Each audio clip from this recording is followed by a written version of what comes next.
the greatest moment in my life. Hey, yo. Brilliant. On mute and not even looking at the camera. What a professional. Shall I try again?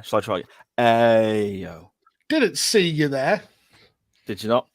No, I didn't. I'll cut that out, mate. It's fine. Maxie, look at this. Look how much room I've got. Look. I know. I can go all the way back here. Little Bob in the background as I can now go all the the world way champion. over here. Whoa. And I can go all the way over here. I would piss my sides if you fell off your chair then. I'm not sat on a old dining room chair anymore. I've got a proper little spinny rolly chair. You classy individual. Okay, fantastic. That's I'm going the wrong way. No, hang on. There we go, is Big Bob. That's Liv's teddy. That's about 5 foot tall, mate. It's freaking massive. And it's the current world heavyweight champion. It is, mate. It is, with a lovely replica title there. And it's in a CM Punk t-shirt in honor of our topic for Mags v Sai today, which I'm very much looking forward to getting beaten in. So I've been very naughty for this topic. I've heard, mate. I've heard. I'm looking forward to it myself because apparently when you sent Quizmaster Sharon your questions, knowing how much she despises Mr. Punk, you wind her up a bit. But I'm intrigued because she was reading through them earlier on, roaring with laughter and calling you the C word. And I was thinking... She messaged me back. She never normally messages me back when I send her the questions. And she said... Rude. I know. She's rude. That's why I did what I did. But she said, you're a cunt. There we go. 2 minutes live. Fantastic. And you and Sharon sat in the pre-recording just before this, and I said, right, let's not use the C word all the time this week. Let's avoid it. 2 minutes in, 120 seconds. I'm getting it in before Sharon says it multiple times later on in the show. But like I said, she was laughing her head off, and I was like, what's so funny? And she's like, I can't tell you because I'll give away the questions, but it's funny. But was it an evil laugh? Like, I shall get my revenge style laugh. I don't know. But I feel that because she's the quizmaster and you've wound her up, I may do well this week on Mags v Sai. I mean, it's your kind of wheelhouse anyway. I mean, I was out of wrestling for pretty much all of Punk's career. So it's amazing. I regret picking the topic, to be fair.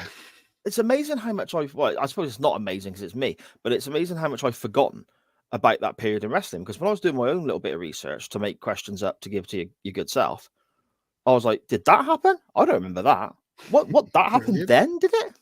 So yeah, not a great start for me, I think, but looking forward to it. But we also have a brilliant non-wrestling topic, as always. The CWF always come through for us of brilliant stories about moving, which we'll get to very, very soon. We have a Royal Rumble to look at, as the graphic above our lovely, beautiful heads says right there, made for us by the Photoshop wizard that is Pig's Bladders himself. Royal Rumble 2007 we will be looking at later in the show, which was a selection of mine, and then that lost, and then Magsie's put the same selection up and it won. So I'm starting to feel slightly offended. But there we go. Loads to get on with, mate. Loads to get on. Massive bumper episode of Chain Wrestling Live, as always. So we should probably start the show. We should. Good afternoon, good evening, good morning, wherever and whenever you may be listening or watching from. This is Chain Wrestling Live with Mags and Sai, an SJP World Media production, episode 128 and 96 live, Mags. That's right, isn't it? 96, correctly. 96 this week. Oh, Chain Wrestling 100 coming up. Well, Chain Wrestling Live 100 coming up very soon. 4 weeks away. Yeah, there's a little bit of news about that very shortly. I am Sai, and with me, as always, is the CM Punk to my chubby chunk. Oh, blah, blah, blah, blah, blah. The San Antonio to my cornholio. I need TP for my bunghole. Give us a butthead reference, mate. If you haven't seen it, watch it. It'll crack you up. My daughters will get that. They'll find that very funny. A podcaster who has gone out of his way to wind up Quizmaster Sharon tonight. So I'm quite confident for Mags v Sai later on. Lord Mags, how are you, your family, and the chickens, my friend? I'm doing good, yeah. The family are fine. I mean, we've never really got into this, but yeah, they're absolutely fine. We're just decorating the girls' bedroom. So that's fun, I suppose. that sounded convincing, yeah. Yeah, well, we're putting glow in the dark stars and moons on the scene, so we thought we'd decorate the whole lot. But yeah, it's been absolutely fine. In regards to the chickens, I suppose it's not massive news, but we might as well go for it.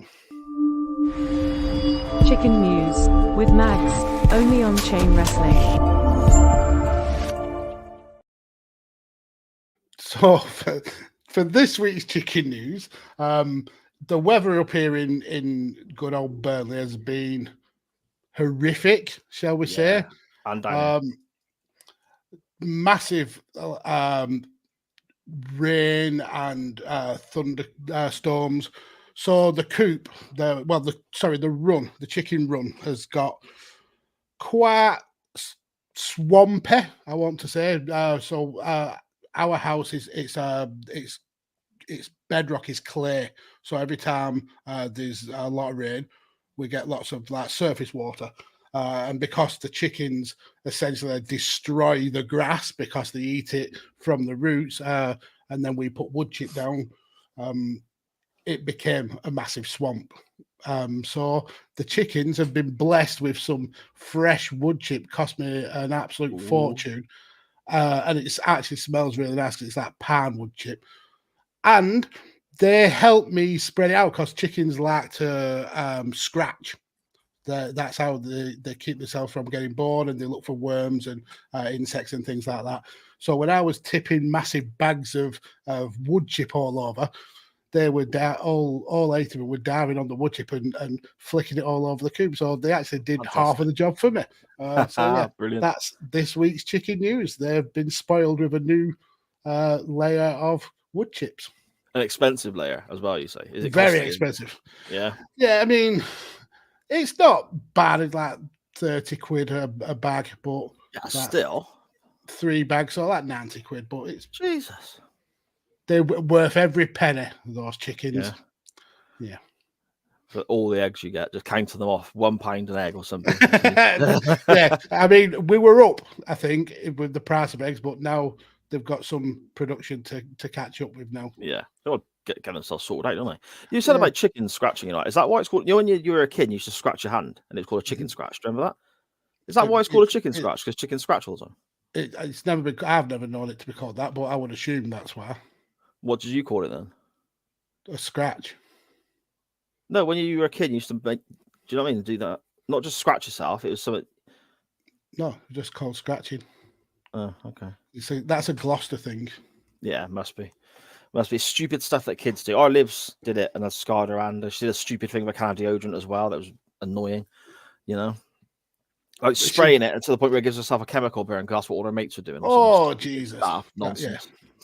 That definitely lasts forever. Brilliant.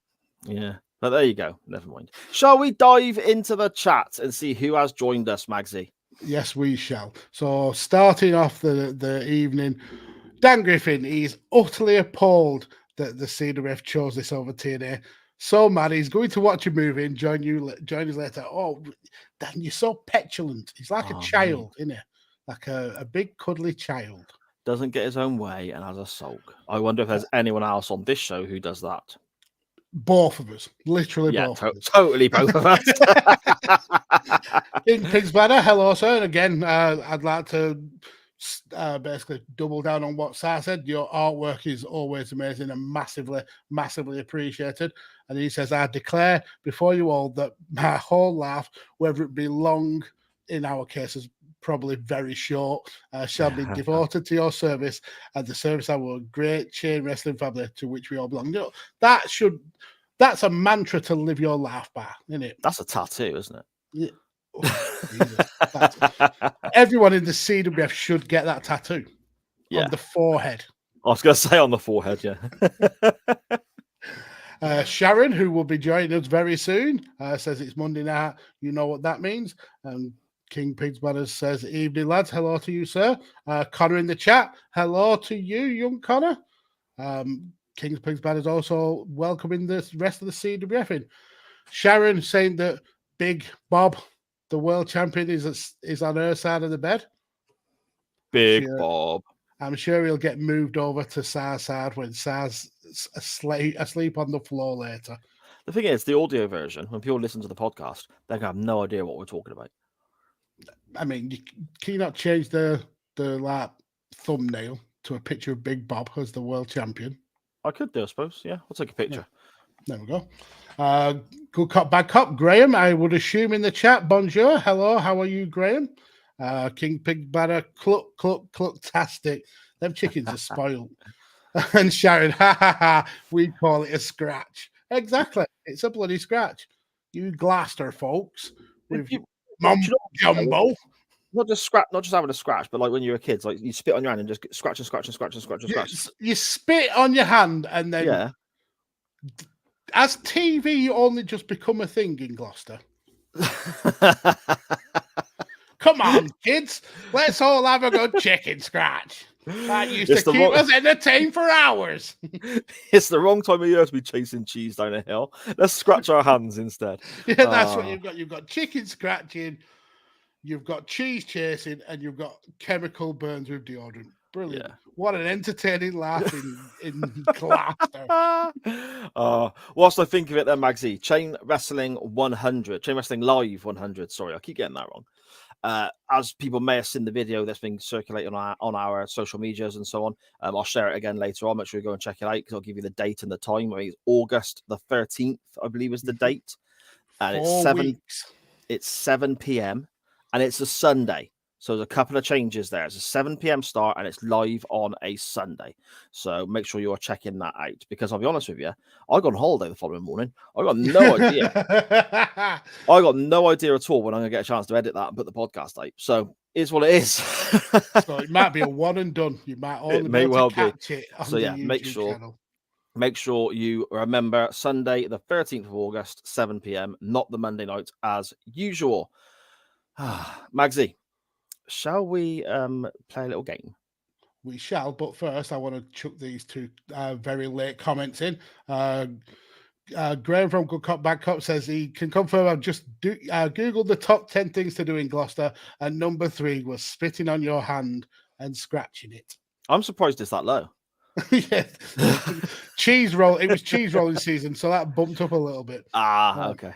And then the last one, Matt Willis joining. Sorry he was late. He was at Wayne, lost another 3.5 pounds. Absolutely brilliant, Matt. Great stuff, Matt. Yeah, you're doing really, really well. I think it was either last week or the week before he got Slimmer of the Week, which is absolutely amazing. So proud of you, man. So well done. Yeah, really good stuff, mate. Really good stuff. Well done. So let's get into some Mags v Sar, shall we?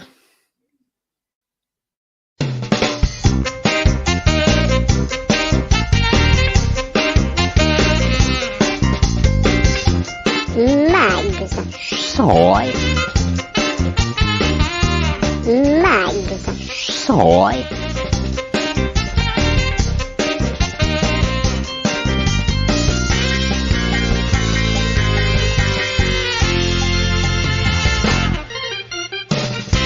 Mags v Soy.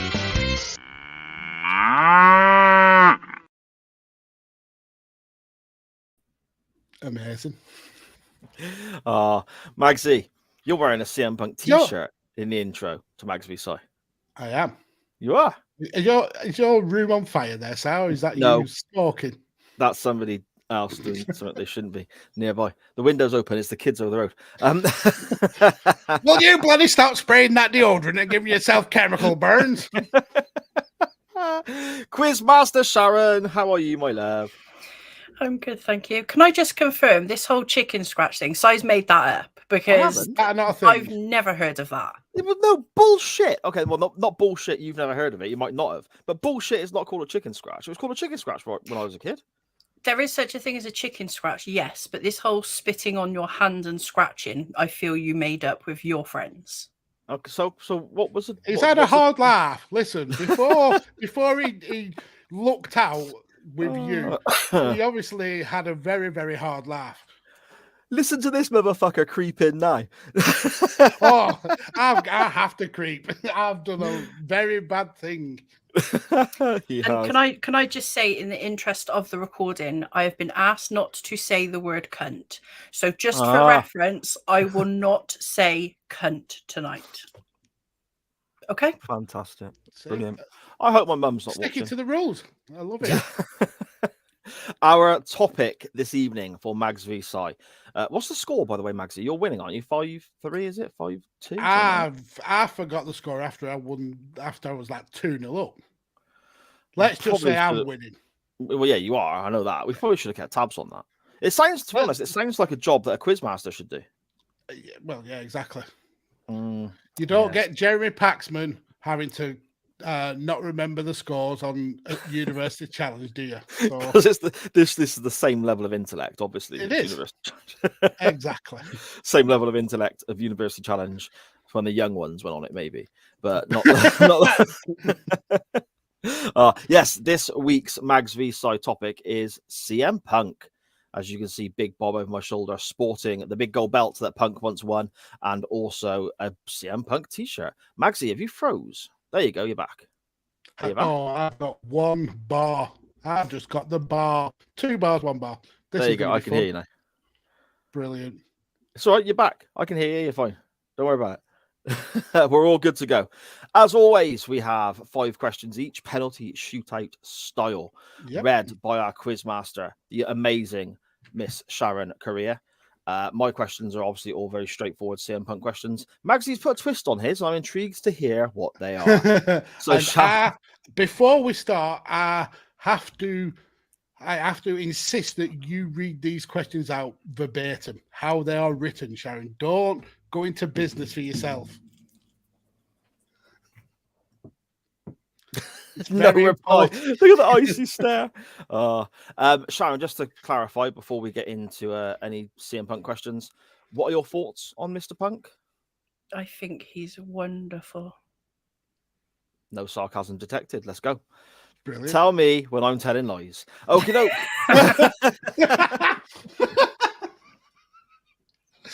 Oh dear. This I'm not allowed to swear, so if you cover your mouth, it's fine. Honestly, that's not fine because for goodness sake, it doesn't work like that.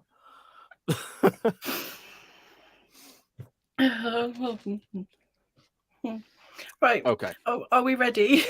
We are. I think so. Allegedly, we're ready. Mr. Mags. That's me. CM Punk got his wrestling name from a tag team he was part of. What was his partner's working name?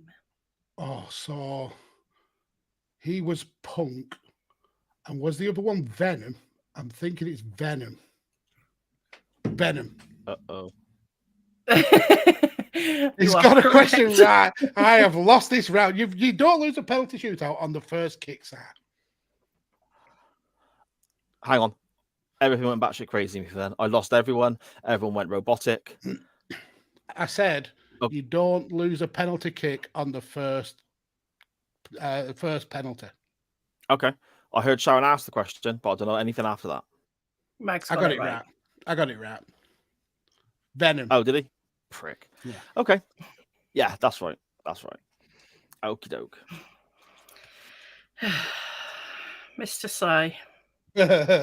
Yes, Sharon.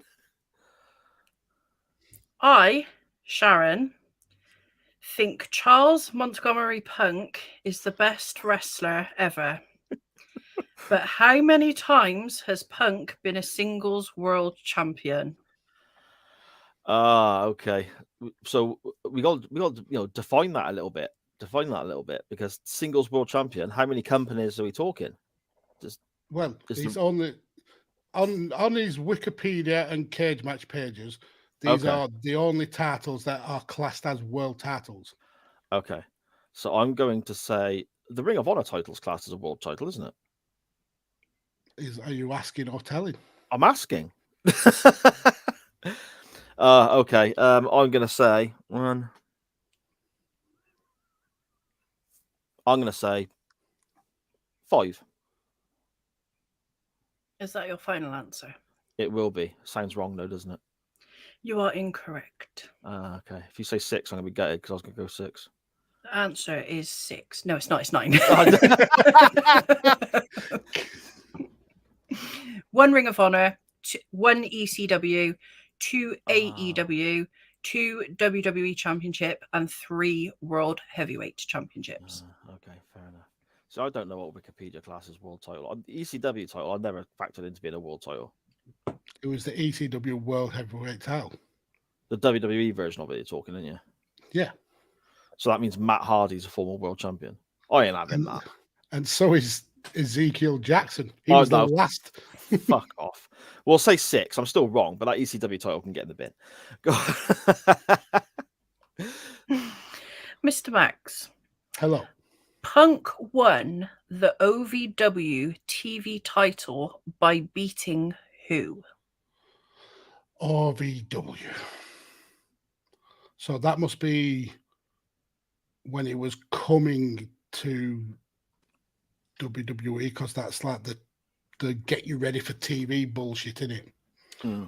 Yeah, so pre-NXT, wasn't it? I mean, Yeah. Nothing's really springing out. I'm going to say Seth Rollins or Tyler Black, but he was FCW though, weren't he? So no, I might roll that one back. No, I'll go with it. Tyler Black. You are incorrect. So you're going to have to say the name because I don't know how to pronounce that correctly. Kenny Darkstra. Yeah, from the Spirit Squad. Ken Doane, Jesus. I think his name was. Right, yeah, that's the bit I was stuck on, yeah. Didn't know that. Well, you do now. Well, I do now, and I will never forget it. Shireen. Mr. Sai. His little giggles. One thing that I, Sharon, love about Colin Murray Punk is his passion for the business. But in 2012 and 2013, I'm guessing that's supposed... Yes, he won the Wrestling Observer Most Disgusting Promotional Tactic. Name one of the 2 reasons why. 2012, 2013. Mm-hmm. So 2 separate years, and Okay. he won the award for the most disgusting promotional tactic. I may be off on my timeline here, but I'm gonna say it's something to do with Jeff Hardy and his addiction issues. Is that correct? Yeah, okay. Jeff Hardy and his addiction issues, and Punk was gone about being straight edged and having and Hardy being boozy and all that sort of stuff. You are incorrect. Oh, okay. He exploited Jerry Lawler's legitimate heart attack in 2012, and he exploited the death of Paul Bearer in 2013. Oh, yes, with the with the urn and that. Yeah, okay. Yeah, okay. See, now you say it, I'm like, oh, that's obvious, but yeah, okay, no worries. Question 3, Mr. Max. Hello. At the 2012 Royal Rumble, Punk defeated who to retain the WWE title?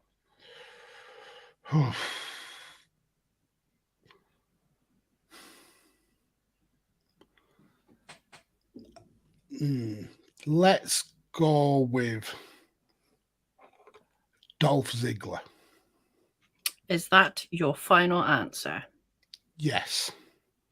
You are correct. Oh, that was plucked right out of my arse. I'm trying to see like the glare, the reflection on your glasses. I'm trying to see if I can read the same Wikipedia page you're on from there. The blue light stops it.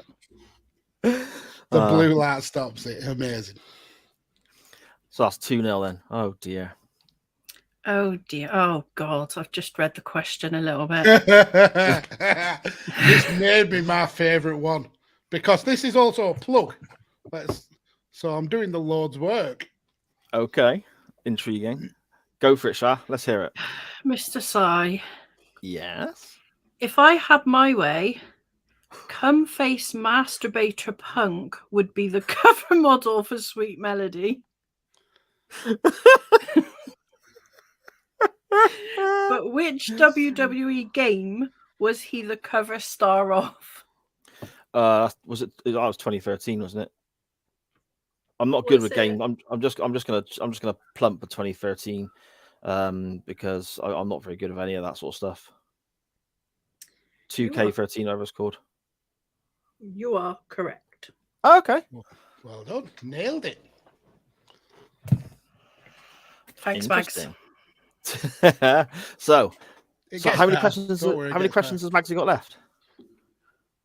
better. 2, the same as you. Okay. Okay, just checking. Question 4, Mr. Mags. Punk defeated Ryback at Hell in the Cell 2012. Which WWE name reffed that match?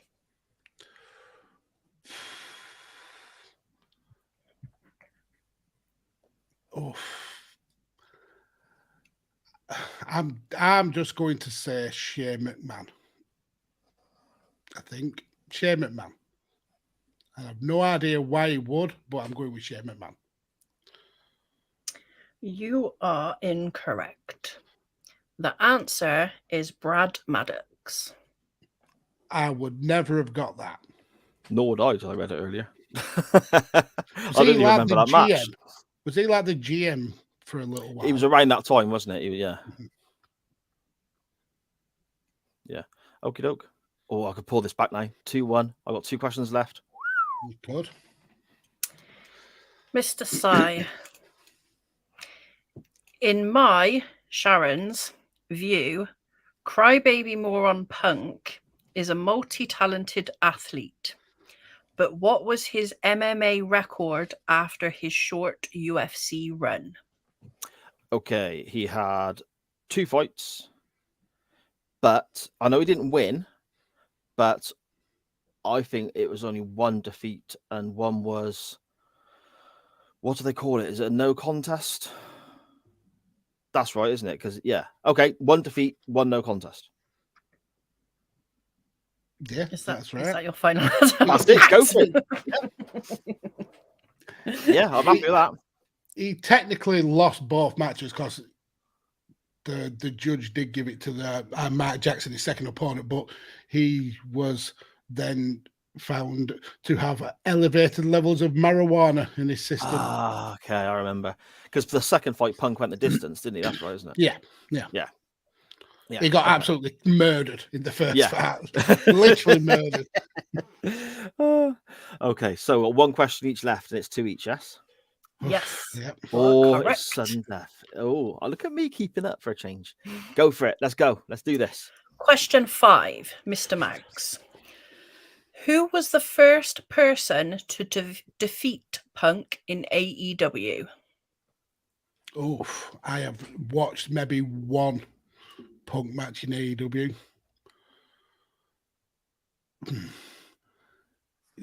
Surely it's got to be MJF. That early feud. But then that's too obvious.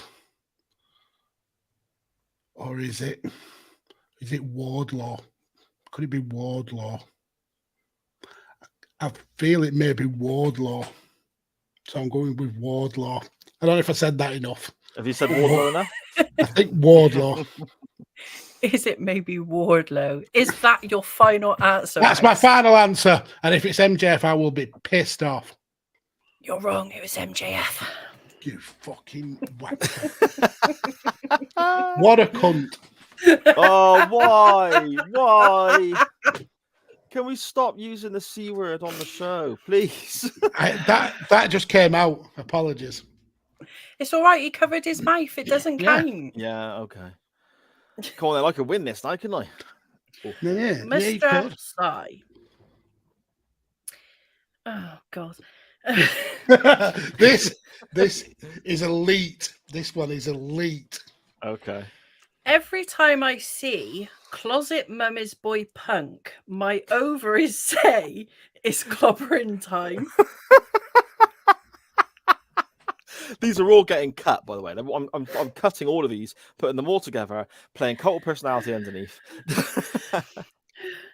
But what comic book character uses that as a catchphrase?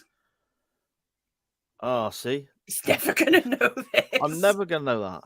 It's clobbering time. A Mhm. comic book character uses that. Oh my goodness, I've got no idea at all.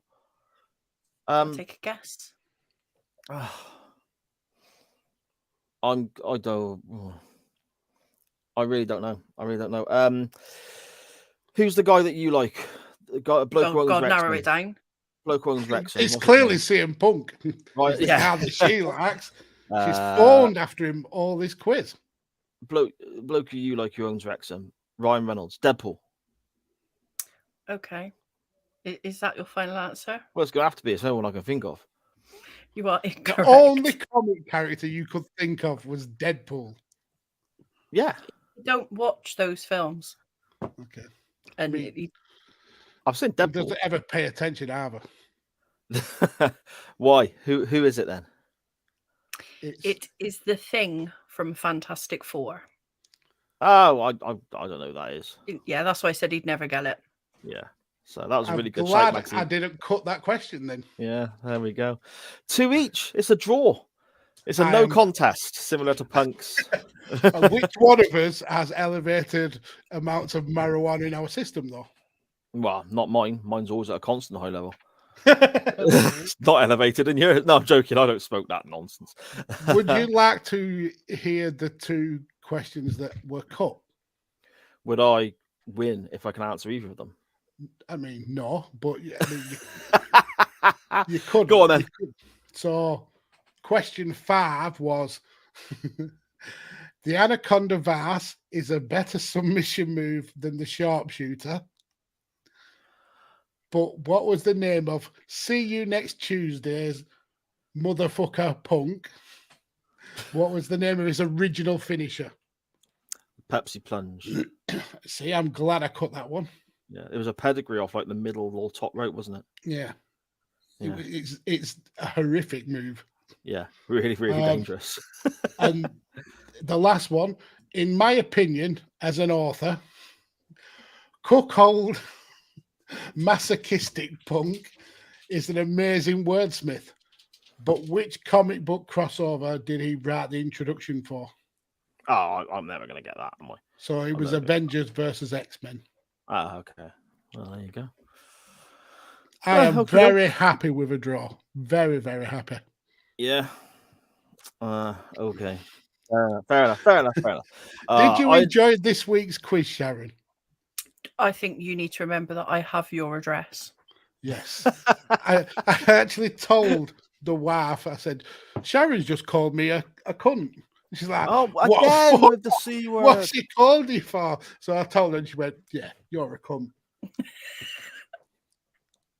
Are we trying to break some kind of record? We're half hour in. I think we've used that word more. Well, I say we, you two, have used that word a hell of a lot more than What we word? have done on. Yeah, okay. Let's just carry. Sharon, thank you so much for joining us once again. For I was Mags just V putting Sky. in a disclaimer. That's all. I Mhm. didn't use it in that way. Yeah, when we No, go now back did through the I. chat Mine now, were- all of mine were disclaimers. when we go back through the chat now, you'll see that Pigs Bladders was really glad about your disclaimer as well. He's very thankful that you put the effort in that way. So we'll Exactly. scour that very shortly. But yeah, thank you so much for being a Quizmaster once again, my love. It's hugely, Amazing as hugely always. appreciated. Do you want to let everyone know whereabouts they can find you online? No, you put me on the spot because I didn't write any of it down. No, that kind of runs in the family, doesn't it? On Twitter, it's the @SharonKorea13. On Facebook and everything else, you can find me under Sharon Korea, or you can listen to my podcast Away from the Pages on the SJP World Media Network. And a brilliant listen, it always is too. Absolutely. Thank you very much, my love. I will, I'll see you very soon, I suppose. Okay, hurry up in my bedroom. I want to go back to bed. Okay, no worries. Because punks are waiting outside, her ovaries are saying, it's clobbering time. Oh, for goodness sake. Bye-bye. Bye-bye, Shah. My wife hates CM Punk. I'm amazed that she was that And me good. now. I'm amazed. She was such a good sport with that. Fair play. She was absolutely fantastic. Very quickly in the chat, anyone commenting via the Facebook group, if you do not give StreamYard the relevant permissions in our chat, the way we see it, it comes up Facebook user. So we don't know who you are. I've been told that my mate Ari is in the chat. So some of these comments will be from him. If you're not going Probably to use this one. Hi babes, that'll be Harry, I expect. If you're not going to give StreamYard the relevant permissions, which is fully understandable, I don't like doing it either, just stick your name on your comment. So when we read through the chat later on, we know who it's from.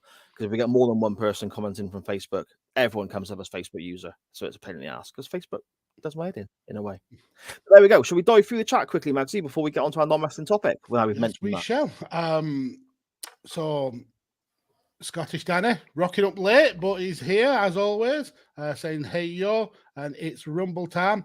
Matt said he got the Slimmer of the Week 2 weeks in a row, so amazing, Matt. You're doing really, really well. So proud of you. Fantastic stuff. Then Graham, being the great co-host that he is, you'd think he'd be quicker with less weight to carry around. Amazing. Matt trying to butter up Mrs.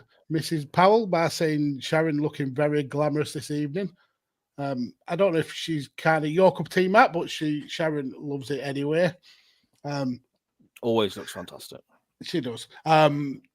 King Pigs Banner says, appreciate the effort, Sharon. No need for the bad language. Exactly. Exactly.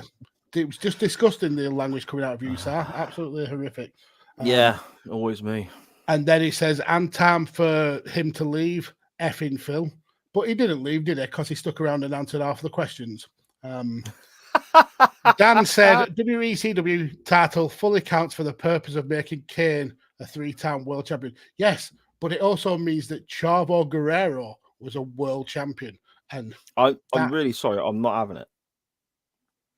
But I'm not having it. You would have still got it wrong anyway, because that would yeah. 8 times. I'm not disputing that. I'm saying the original ECW title for ECW, its own company, I will buy that as a relevant and legit world championship if people wish to make that point. Vince McMahon was ECW champion. Sorry? Vince McMahon was ECW champion. The ECW version under WWE, I'm not buying that was a world title, man. Do you know they had fucking vampires and zombies running around, for crying out loud? That vampire was in this Royal Rumble, sir. He was. You know. We'll get to him shortly. Cam, hello, sir. How are you? Glad to see you around. King's Pig Banner says, I love how Mags has taken a leaf out of my book with his question phrasing. Exactly. I mean, the CM Punk topic was, to give a peek behind the curtain, it was a very last minute thing because Sar messaged and said, what's the topic for Mags v Side? I was like, oh yeah, we're meant to have one, aren't we? Shit. It was even more unprofessional than that. I think I didn't message you to ask what the topic was. I think the thing I messaged you was, is it Mags v Side this week? Yeah, because we neither of us knew. So it just came like a bolt of lightning. Let's do CM Punk because Sharon absolutely hates it. And that it grew into making her say things she doesn't really believe. Yeah, she hates him so much. But she was a brilliant sport, wasn't she? Fair play. Sharon said no spoilers in the chat, which was already too late because Matt had. Oh, was that you? So you multitasked. Amazing. I typed, mate. And the thing is, with my new podcast setup, my laptop now is on a proper laptop stand. Rather than, because I used to have it balanced on 2 coffee mugs and I put 2 nails in a bit of wood which will hold it in place. Classy. It was good work. But I got a proper laptop stand now. So when I'm typing, the laptop, if you imagine a laptop sits like that, yeah, in a laptop stand, it's like that. Which again, this is going to work fantastically well on the audio. 90 degrees. It's like that, you know. So I can't. It's weird because the buttons are facing up to me, and it's so strange trying to type like that. But anyway, but it works. It does. So Matt and Connor all tried to chip in with answers, and unfortunately, Connor did get one wrong. I mean, technically, it was 0-2 because he did lose the match, but it was counted as no contest. I'm actually really impressed that you got that question. Facebook user, hi babes. Facebook user laughing at me saying Wardlaw, saying that Sharon should kill me. I mean, No, that's directed at me for not knowing the any comic book stuff at all. That's directed at me. that's fair. I mean, there's a multitude of reasons why Sharon would want to kill you. So, Oh yeah, they love Shazza. I'm assuming this is Harry. All Harry. it is. Hello, everyone. This seems to be someone else. Hello, everyone, and always a great show. Well, we appreciate whoever you are, Facebook user. Let me have a look. Whilst I'm running through the others. It is Harry. I have no idea what the bloody hell you mean. I'm assuming about the permissions. Yeah, pretty much. The other comment was from our good friend Tyler Peters. Oh, hello, Tyler. How are you? Scottish Daddy, this was the last Royal Rumble I ever pirated on VHS. Jesus Christ. People still do that in 2007. People still pirate tapes in 2007? Scottish Daddy has got everything on tape. You've got to remember, this guy is a stabbing murderer. So he records everything on C90 cassettes and Is that right? long play 240-minute VHS tapes.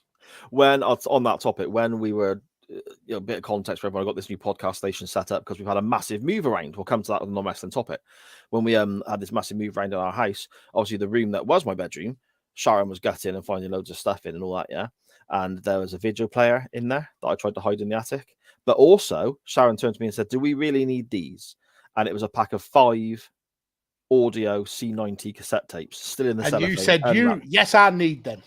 And I said, yeah, you don't want to get rid of them. You never know when they'll come in handy. And Sharon basically said she was going to throw them away. So I got them and I sneaked them away.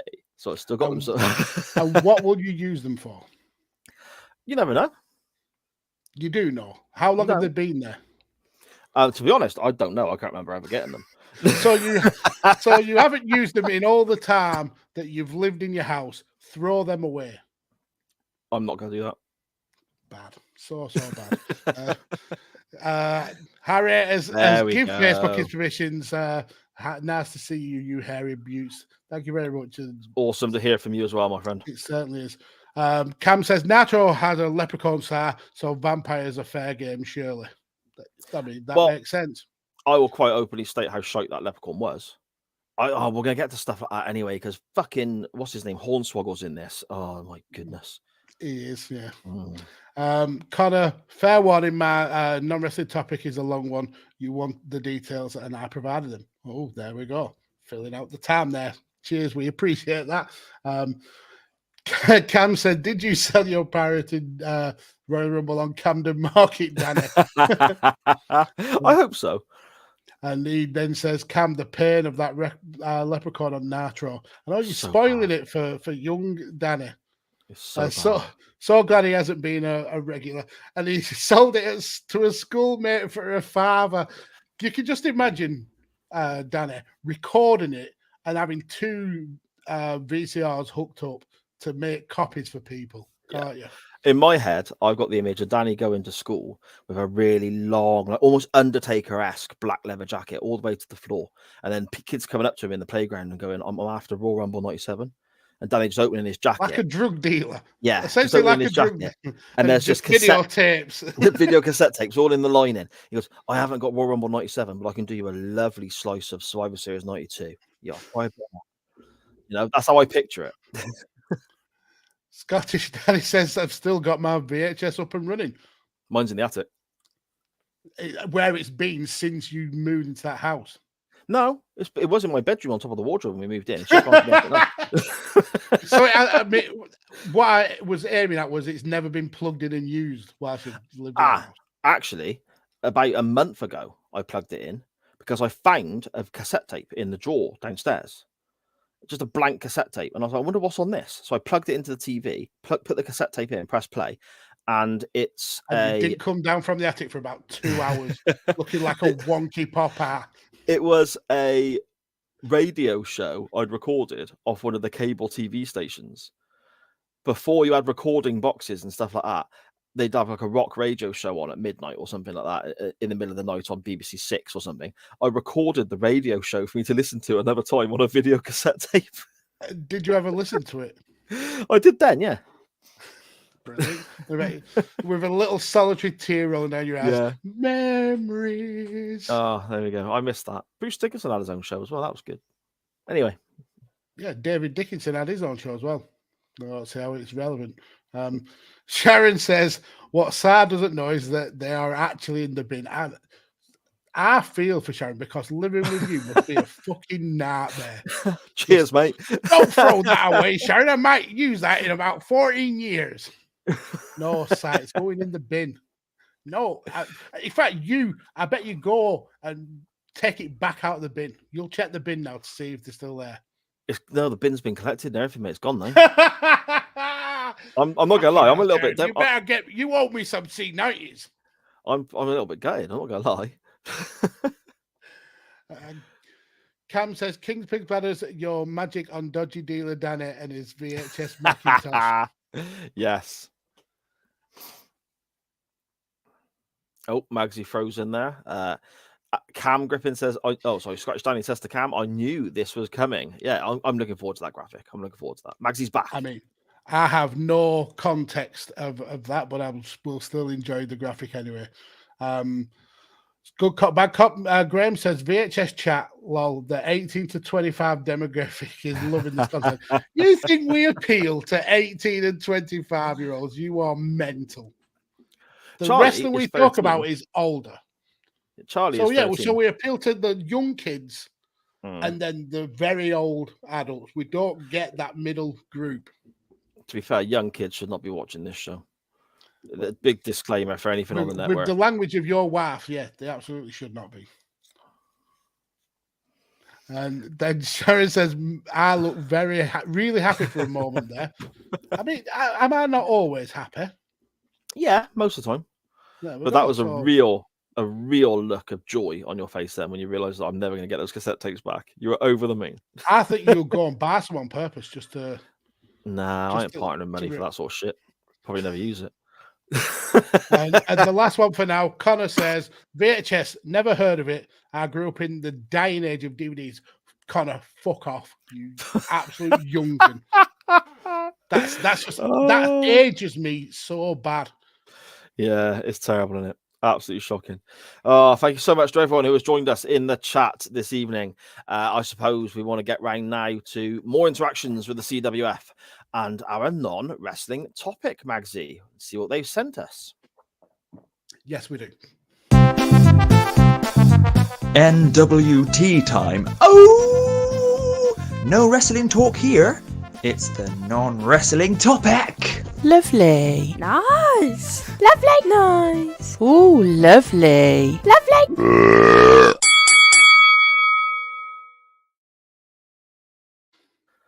Big filthy belch. Okie doke. Our non-wrestling topic. After taking that big swig of water. That was quite funny. Our non-wrestling topic this week is inspired by the fact that we've had a big move around here at Powell Towers. All of our bedrooms are now swapped round. Charlie is in the little bedroom on her own, very happy because she's got a telly in there, a fire stick and everything now. So she's been, I think she told me she watched 9 episodes of Doctor Who yesterday. Just led in her pit. A child after your own heart. Yeah, well, I said to her, you've got the option to do it now. You've got the iPlayer in your room, set up on the telly and everything. You've got the remotes. Why don't you just watch it from the beginning again? But she's not. She's randomly picking episodes and going back and forth all over the place. It's like, all right. Oh, no. That's wrong. Yeah, take that like TV off her.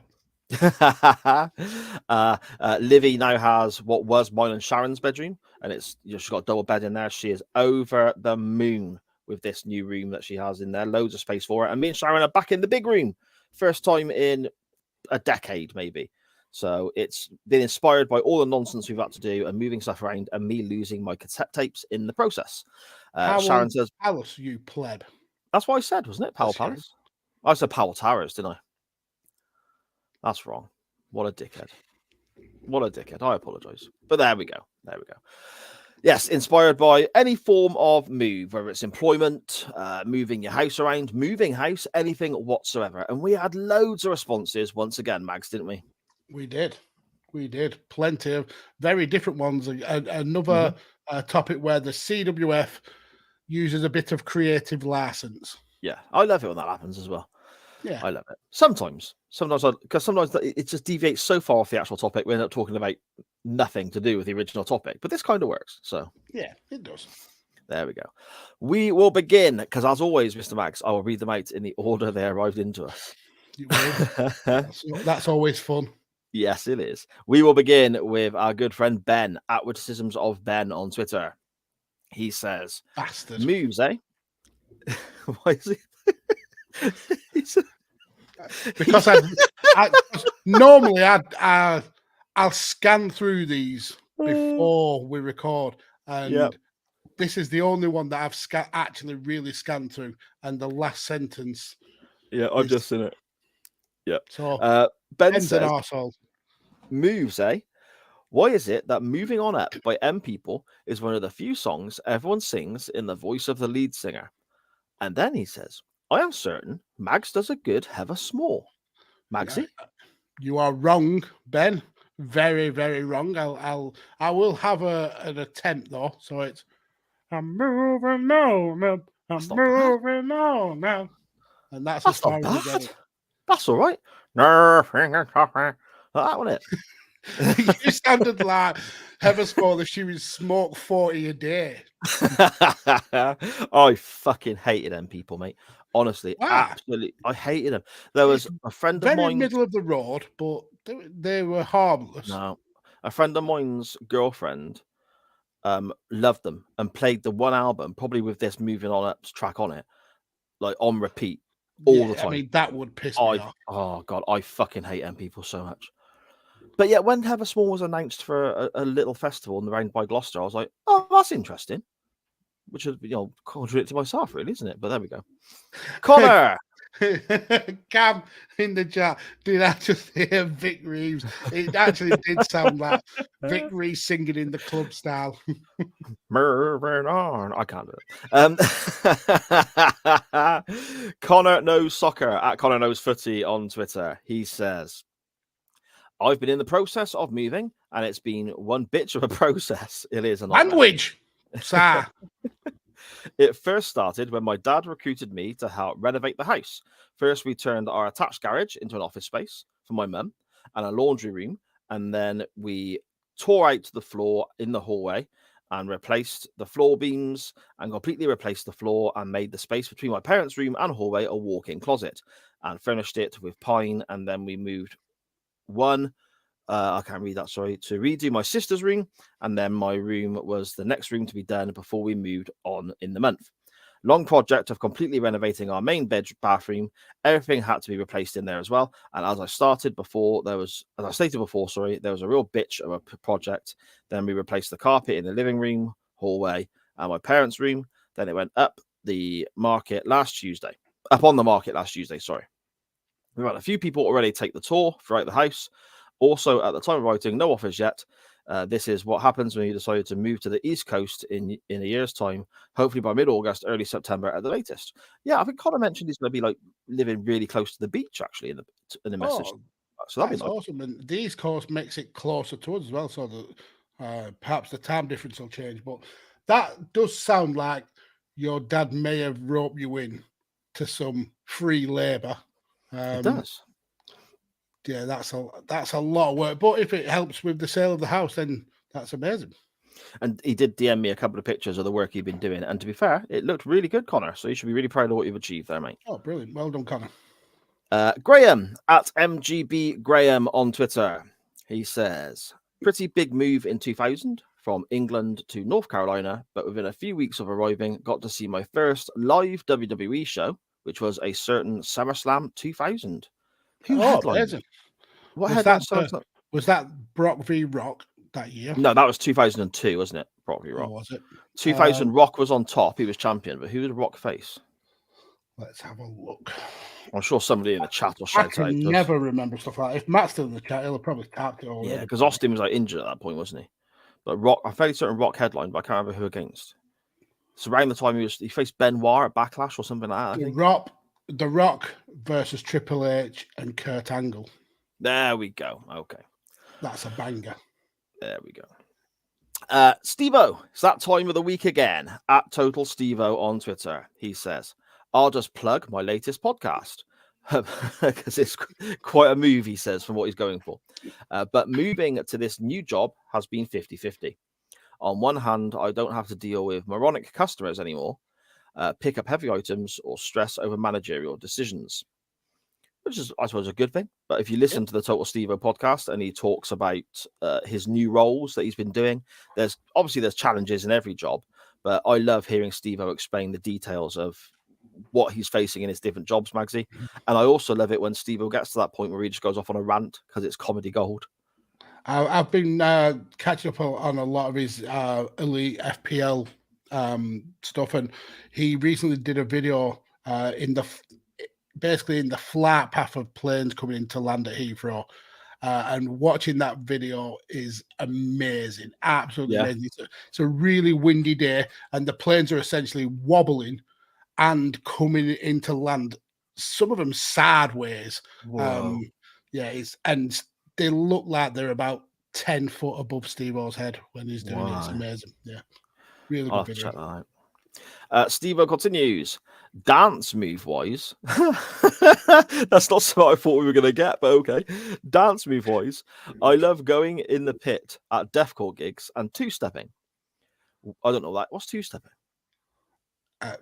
You are the heavy rocker of the two, and you think I know what goes on. When there's a mosh pit, I stay away from the mosh pit. Yeah, so I haven't been to a gig in a long time, but I tend to look right down the front now. If you do look at a metal gig, the age groups, the average age of the person gets older the further back from the stage you go. And I have noticed myself now filtering away from the front of the stage. You're drifting more towards the toilet, so you can get in there and out pretty quick. Steve-O continues. Windmilling, moshing, and air guitaring and jumping around in the mosh pit. Although, ironically, my busted foot was because of this. Oh dear. I mean, I've seen Steve-O air guitaring, and he puts the effort into that. Yeah. That would be a sight to behold. It would indeed. Steve-O also says, moving to London. Well, that's a big deal, isn't it? On the upside, Elite FPL wouldn't exist. Being part of the CWF wouldn't exist. Getting to know parts of the FPL community wouldn't exist. Going to lots of gigs, being able to do essentially what I want is great. However, the amount of foreigners, traffic, poor public transport, how claustrophobic, busy and congested it is, I cannot stand. The poverty divide, especially in Central, blows my mind. Oh, okay. Mm-hmm. See, obviously, I've been to London a couple of times for gigs. So I've gone into the venue, watched the band, and gone again. So I wouldn't have seen the rest of London. And then when I was a real little kid, we went to with my parents, went around the places that you'd imagine, the touristy places. So the other aspect of London, I've not seen firsthand. So it's quite interesting to me hearing Steve-O talk about it. That is pretty much the same for me. I can't stand going to London because for me it's just ridiculously too busy. So I'm like you. I've never seen the kind of the underbelly of London, but you can kind of tell. I mean, I live near a couple of big cities, and the tourist spots are absolutely fine. But that underneath that there's abject poverty, and I can see that being infinitely worse in London. So yeah, I bet it's horrible. Yeah, it must be difficult as well, I suppose, being where you're from and having a wonderful place like Blackburn so close. It's horrid. It's horrid. You have to hold your breath driving through it. Dear. Rob at UTT Rob on Twitter. He says, at 82, not Chris. And you've missed a Steve-O one out. Have I? Yeah, he's put on the. I think this is his replies have come in a weird order. So this is a reply to his. Okay. It's talking about London. It says, on the other hand, driving in central London, looking for parking in central London, looking for apartment blocks in Wembley, high-rise flats, only relying on sat-nav, management unpathetic arseholes doesn't help. Yeah, I mean, they don't. Those don't really just apply to London anymore. No. Prices, even up here in the arse end of Burnley, are getting absolutely ridiculous. So I can sympathise with that. Yes, indeed. Back to Rob. at UCT Rob on Twitter. Yeah. He says, Anyway, he says, at 82 not _ Chris and I once moved some furniture for his sister. There was a fully assembled wardrobe that got stuck between her front door and a staircase. As she had no tools in the house, we had to disassemble it with butter knives. brilliant. I'm surprised we ever got the damn thing in our house. Amazing. That must be so frustrating. Just getting it literally wedged. I can't have a think of pivot. Yeah, but to take it apart with butter knives. Hmm. I mean, it was the dung thing up here in the north. If you didn't have a screwdriver handy, you use a knife. Yeah. But not to take a full wardrobe down. No. I would have just left it. I'd have just said, nope, that wardrobe belongs to the streets now. But it was in her staircase. It was wedged in her staircase. Yeah, well, no. Open the kids were peeing in door, the take the garden. back out, open the door, take the back of the wardrobe out, and it's just like some doors in the middle of your stairs. That's true. Yeah, that's true. You could put That a key on works. it. You know, stop the kids going. Yeah. Put a lock on it. Stop the kids coming down and raiding the kitchen when they shouldn't and stuff like that. Yeah, when they want something, just pretend you're nodding, even though they can say, I can see you at the other side of the stairs. No, I'm nodding. Danny at Scottish Juggalo on Twitter. This cracks me up because I completely agree with this. Since it's an attempt at a move, why is The Rock's sharpshooter maneuver so terrible? He just sits there making faces. Bret Hart, this man is certainly not. I hate when The Rock does a sharpshooter. Yeah, Hate it. I do. It's just horrific.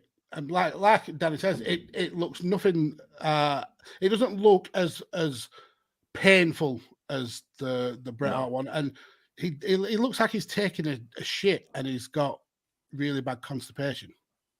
It also looks like it'd be really easy for the other guy to get out of. Bret Hart, Owen Hart, and Natalia and various other people, Benoit was the same when they used to apply a sharpshooter. Yeah, and Shawn Michaels, to be fair, when he used to apply a sharpshooter. So I got so much room, Maggie. I'm spinning my arms around, knocking stuff over. When they used to apply a sharpshooter and they'd sit back on the guy's, literally on the smaller of the guy's back, you're thinking, you can't power out of that because the guy's weight is on him. Mm-hmm. It looks more like The Rock is pulling those faces because he's struggling to keep hold of the guy's legs and not drop them than actually apply any pressure. If you take Rock out of that picture, that literally just looks like John Cena's lying on his stomach and kicking his legs in the air. What's the pain in that? There you go. Oh dear. At Pigs Bladders, our Photoshop wizard himself, he says, a group of us were traveling to the Isle of Wight Festival from Cornwall, all on motorbikes. I was pillion on a particularly nice hardtail, no rear suspension, for a 6-hour journey. Struth. Arrived at the ferry little short of time, jumped off with the intention of going to the ticket office. I quickly realised I underestimated the effect of a 6-hour journey with no suspension would have on my legs. And when I landed face first into the pavement, I'd lost my word. I'd lost the ability to walk. For about 20 minutes, it was like someone had taken the bones out of my legs. Why? Oh, arse cramp. Yeah, Oh, that's bad, isn't it? 6 hours, man. That's a trek, isn't it? On a bike with no rear suspension as well. Jeez. And on the roads in this country, that is terrible. Yeah, that's grim. I feel his pain there. I feel his pain.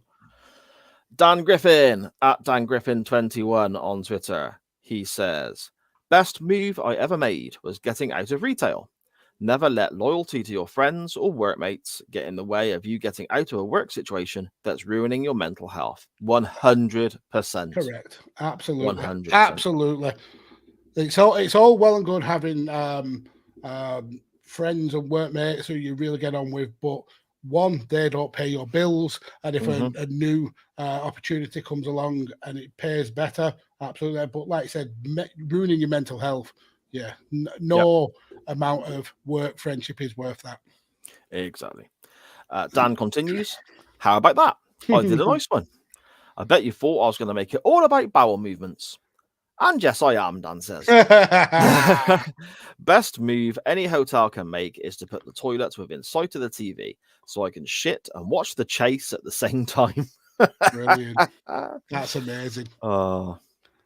Cam also responded, how about moving out of a hotel room because of a shit? Dan said that was your forte. I'll let you tell that one. And Cam also says about, you remember the time you missed a 9 darter? Like Dan Griffin's told us that story before, hasn't he? He missed a 9 darter because he was on the Lavia, I think, wasn't it? Mm-hmm. Yeah. Premier Inn gave us a disabled room, Cam says. I needed evacuation upon entrance to said room. One double bed was not sufficient for us, so knock at the door and I moved to another room. Think they put a flag in what was left behind. So we'll have to go back in and chop it up before. Yeah, there you go. So I mean, that's not a good look, is it? That's not. Can you imagine? Excuse me, guys. We've decided to upgrade you to a better room, and Cam has just laid a massive cable. So, yes, we shall move. Yeah. Pardon the drains. I'm going to close the windows and not even flush. That's all I've got, I think, Magsy, from Twitter today. If we flew through that relatively quickly, didn't we? Unless I've missed anybody out. I'm just checking now. I don't think you have. Nope, that's all of them. Yep. Well, so awesome stuff. Very quick. Yeah, lots and lots of responses, but they did a good job of explaining them themselves, I think. They did, as they always do. Yeah, yeah, definitely. I mean, as a kid, my mum moved around a hell of a lot, and I'm going to take it dark. Oh no. Yeah. And this is a perfect time to plug SAR's upcoming new project about men's mental health. But as a child, I was in and out of the care system because my mum was I muted it for you. Thank you. So you have a lot of horrible moves in that because you move from foster parents to foster parents, you move from children's home placements, things like that. But the worst one was when I was in a children's residential setting and my mum moved house without telling me. So that was a pretty bad move. Oh, why? Yeah. I mean, keeping it light. And I found her because I ended up walking up the street that she'd moved on, and I recognised our pet dog, and she'd moved house. Yeah. On another note, me and Lorraine once moved house, and normally you would have a van, but we decided to try and move using cars, and we ended up driving all the way through Burnley, from one end of Burnley to the other, with a 3-seater blue leather settee strapped to the roof of our car. So that was fun. Other than that, I don't think I've had any massive moving problems. But yeah, that's my experiences with moving. But yeah, okay. Why? Yeah, me. Hit us with a funny one, Dan, Sar, to ease the tension. I don't really think I've got any, to be honest, moving wise. I mean, moving this around was a nightmare. Sharon. But yeah, I mean, I said to Sharon earlier on, she's been fantastic. She's done so much and got through so much, and she's also not had to get through dealing with this herself. And I just follow instructions. It's like, what do you want me to lift and where do you want me to put it down?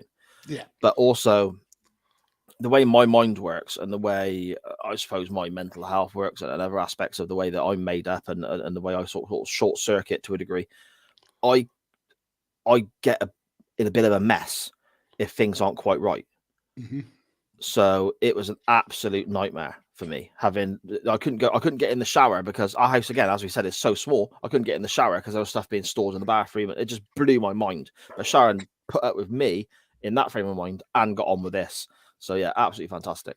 And to be fair, Sharon said there, and that is probably the best moving story we've got in the. That's Sharon's moving story. It is. It is. Sharon and I got together. We were together.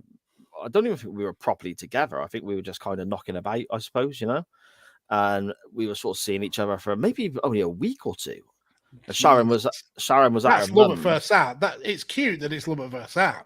Sharon was living back at her mum's with my son and my middle daughter, and when she got the chance to move to a house close to her friend, I helped her move in, stayed the night, and literally never left. Brilliant. And we're still together This- now. That's kind of. Oh, I'm knackered, Sharon. I couldn't just crash for the night, could I? I don't sound like that. I really don't. When I play this back, when I edit this and I play this Sharon back, is like, why are these drawers so heavy? Well, I've already put all my clothes in them, Sharon. That's why. I was like all my clothes. I had like one pair of jeans and 2 Iron Maiden t-shirts, but but there we go. There we go. Should we dive through the chat quickly, Magsy, before we get on to We our shall. wrestling And topic? I'll just grab this one because it popped up straight away. Says one of the best movie stories Sarah had is moving all these podcasts over to SJP World Media. Oh, okay, yeah, there you go. Logistically, that was a nightmare. Yeah, it worked out though. It did. It did. So we'll go back to Graham saying next week's episode will be about Betamax talk. I mean, I don't remember ever having a Betamax. We did. Well, I was talking to my You parents still about fucking got one. Hooked up in the attic. I was talking to my parents. Me and Sharon went to visit my mum and dad a week or 2 ago, and we were sat chatting, and we got onto the topic of videotapes and all this sort of stuff. And the Betamax my parents bought stopped working because my mum It was made dinner. very old. No, I was little at the time. My mum, I didn't want to eat my dinner, and I was told if I didn't eat my dinner and my dad gets home, he'd be very cross. So I took it upon myself in my infinite, I don't know what I was, 5 years old, 6 years old, whatever. I thought to myself, I don't want any of those potatoes, but if I hide them in there, they'll never find them. So I shoved all my potatoes into the Betamax, shut the front of it and all that sort of stuff, and thought, brilliant, I get my pudding now because it looks like I finished with dinner. Didn't think And for a you second. didn't go back and retrieve them. No, it was like, squidged potato mashed into the thing. My dad still doesn't find it funny now. I thought that, enough time's passed, but no, it was. Brilliant. That's horrific. Cam says he's with Steve on this one, except he loves London. Moved down there in 2014 for 6 years after working there in 2013. Back up north in 2020, and sometimes wish we'd stayed down there. Okay. I mean, you're wrong. Clearly, London is it's a hellhole. But someone has to like it, I suppose. Sharon says, "Isn't a button half a normal part of a toolkit?"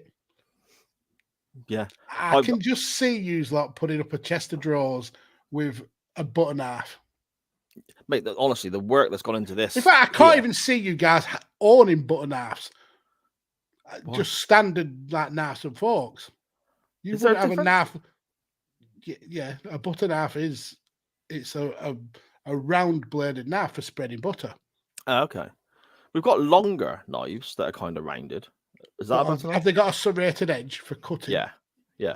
They're just normal cutlery knives. But when you go to like a hotel or a B&B and whatever, and you have breakfast the following morning, and you get those little dinky squares of butter, don't you, in the foil? They don't give you they give you a knife then that looks similar. It's got the little serrated bits in. Don't go to like Premier Inn and think it's a classy hotel. Okay. Sharon, this hotel's real classy. I paid £32 for the room. And look how many little bits of butter I've got. In my pocket, just 30 quid's worth of butter. Look, I've stole these.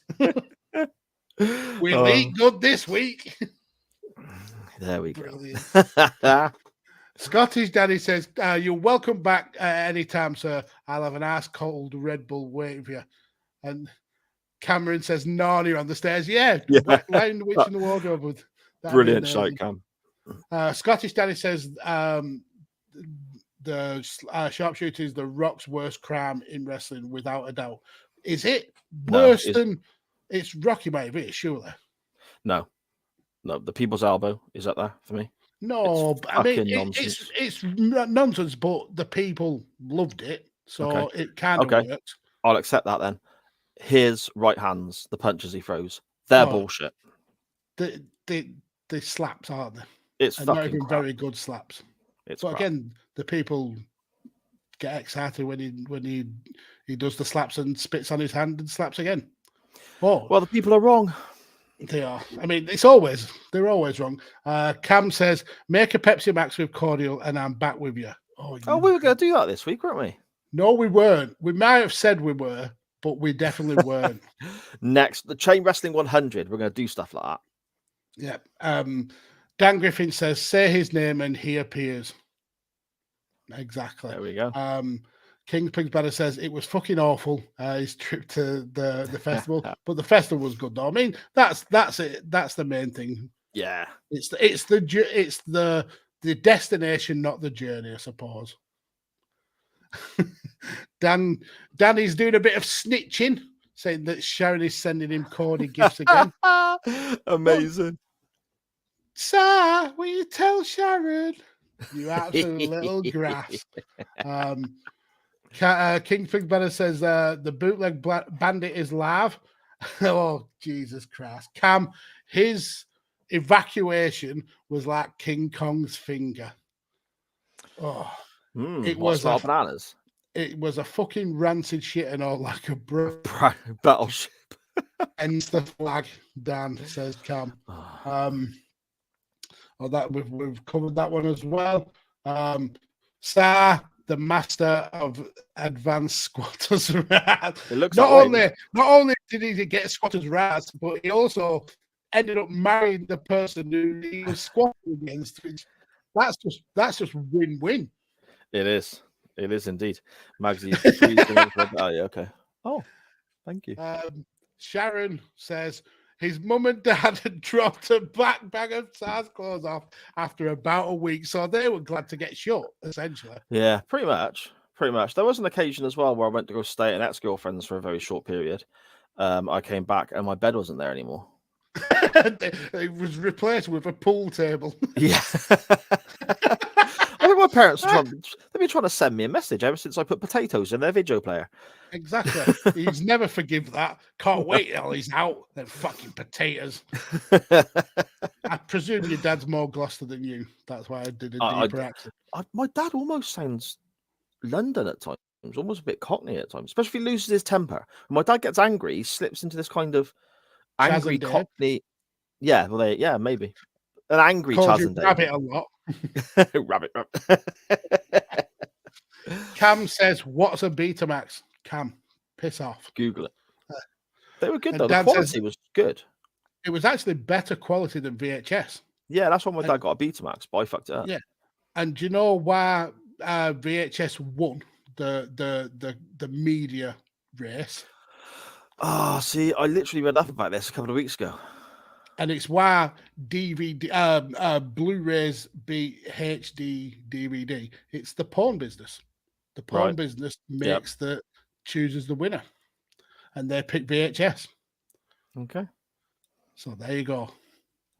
Awesome. Betamax is the robot from Big Hero 6. Is that not Baymax? I think that might be Baymax. Just a clarification here, Cam Griffin, and Dan Griffin, both Griffins. Do you really not know what Betamax is?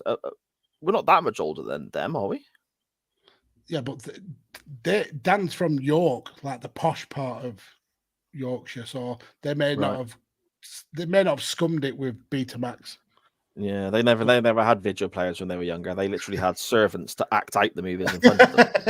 I don't think he's that posh. Cam says, our youngest has a butter spoon. A butter spoon? She loves the fresh stuff out of the tub. What, just eating it? Just eating the butter. Just eating butter. That can't be good for you. That sounds like a social services thing. I might need to make a phone call after we finish this podcast. Jesus Christ. King Pigs Banner says coming home was terrible too. Yeah, and I'd have walked. You'd probably had a less of a numb arse walking. I imagine it was much worse because you've already got the damage done from the trip up there. Well, yeah, exactly. You need 2 weeks off after 2 6-hour trips on the back of a motorbike with no suspension. Bang, bang, bang.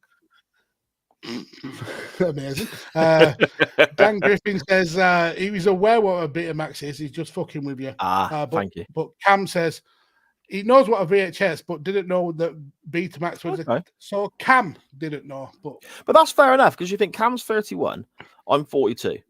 So when I remember it being something when I was really little, and then we had VHS recorders after that for years. We only ever had one Betamax, so that would kind of make sense because Cam would have been too young, wouldn't he? yeah, exactly. Yeah. Makes sense. Dan says they were not old enough to have ever owned one. I mean, yeah, but your parents may have. And Cam says his daughter chomps down butter like a good. Actual butter though. Why? That's. Have you thought about yogurt? Maybe as an option. Do you still ban Lurpak, Cam? Because that must cost a fortune. Jesus Christ! No, he's transitioned her onto. He can't believe it's not butter. To at least save us some of the saturated fats. That's insane. My belly when I make toast, and there's make a toasty or whatever. So you put loads of butter on, so it fries the bread up nice to the toast. What's your heart told you about your toasties? You're not allowed to eat it. Sometimes there's a bit of butter on the knife, so I'll just lick it off or chucking it in the bowl, to wash off. Right? No, that's grim. But it's just force of habit more than anything. After I've done it's force of habit that you lick butter. Yeah, just but just that little bit that's on the knife makes me feel a bit jippy. I can't imagine using a spoonful of it. With a spoonful, and multiple spoonfuls, because she chomps it down like a good one. Perhaps that's something else we should do on Chain Wrestling 100. Lurpak is the only stuff that she will touch. She won't have none of the no pack stuff. So she's like, at least she's classy with the butter that she picks. None of that. She's got none standard. of that Albion butter. Yeah. If you put anything on the spoon, Sar will lick it. Very, very true. And it makes Cam wretch, but at least she's getting some decent trans fats in while she's growing in that. Yeah, fair point. Dan has witnessed it live. You absolute animals. You. That's blown my mind. Eating butter. Yeah, I mean, as a young kid, I'd imagine the sweet stuff like jam, getting a spoon and eating the jam, or do you remember peanut butter? Yeah, or like chocolate spread. I mean, I do that. So the girls have both got their own tub of chocolate spread with their names written on the lid, so they don't argue about who's has had all the chocolates, but they've both got their own. But when they go to bed, I get a teaspoon a little bit. So you buy 2 jars of chocolate spread when you go shopping. Sharon does, yeah. yeah. Sorry, you don't get involved in none of that shit. Yeah, and then sure, Liv on one, Charlie on the other, because Liv will go through a spell of like loving chocolate spread on toast, smash through it, and then Charlie would come to have some on the off chance, it's all gone, or vice versa. So this way, they got their own. There's no arguments. They can just crack on, can't they? Do you remember Fluff? Fluff like marshmallow fluff. Yeah, it was like marshmallow stuff, and you could spread it on toast. Yeah, I had it once. I went into a diabetic coma, and I've never had it again. Oh, see, I loved that stuff. That was so good. But the white one, the strawberry one, was nasty, mate. But the white one was. I've only had the white one, and it wasn't mine. I can't even remember where I got it. But yes, it's sickly sweet. It's literally like liquid sugar. Yeah, and you spread it on your toast. Oh, that was banging. When Liv was really little, I used to let her sit down and just eat that out of the thing. What's that Sharon saying in the chat, man? Sharon says the girls have different chocolate spreads. Charlie likes it with the white chocolate swirls, where Liv doesn't. Oh, is that why we do that? I misunderstood. Jesus Christ. But yet you'll still have a little cheeky spoonful of each, just to... More for testing, to make sure they are not poisoning themselves. You think I'd notice they'd be different then, wouldn't you? Thank you so much, everybody in the chat, on Twitter and so on, from the CWF for getting involved in tonight's show thus far. We're nearly 90 minutes in and we still got to talk of Royal Rumble, Magsy. So I think we better get on and actually talk a little bit of wrestling. Let's do it. Let's get ready to rumble!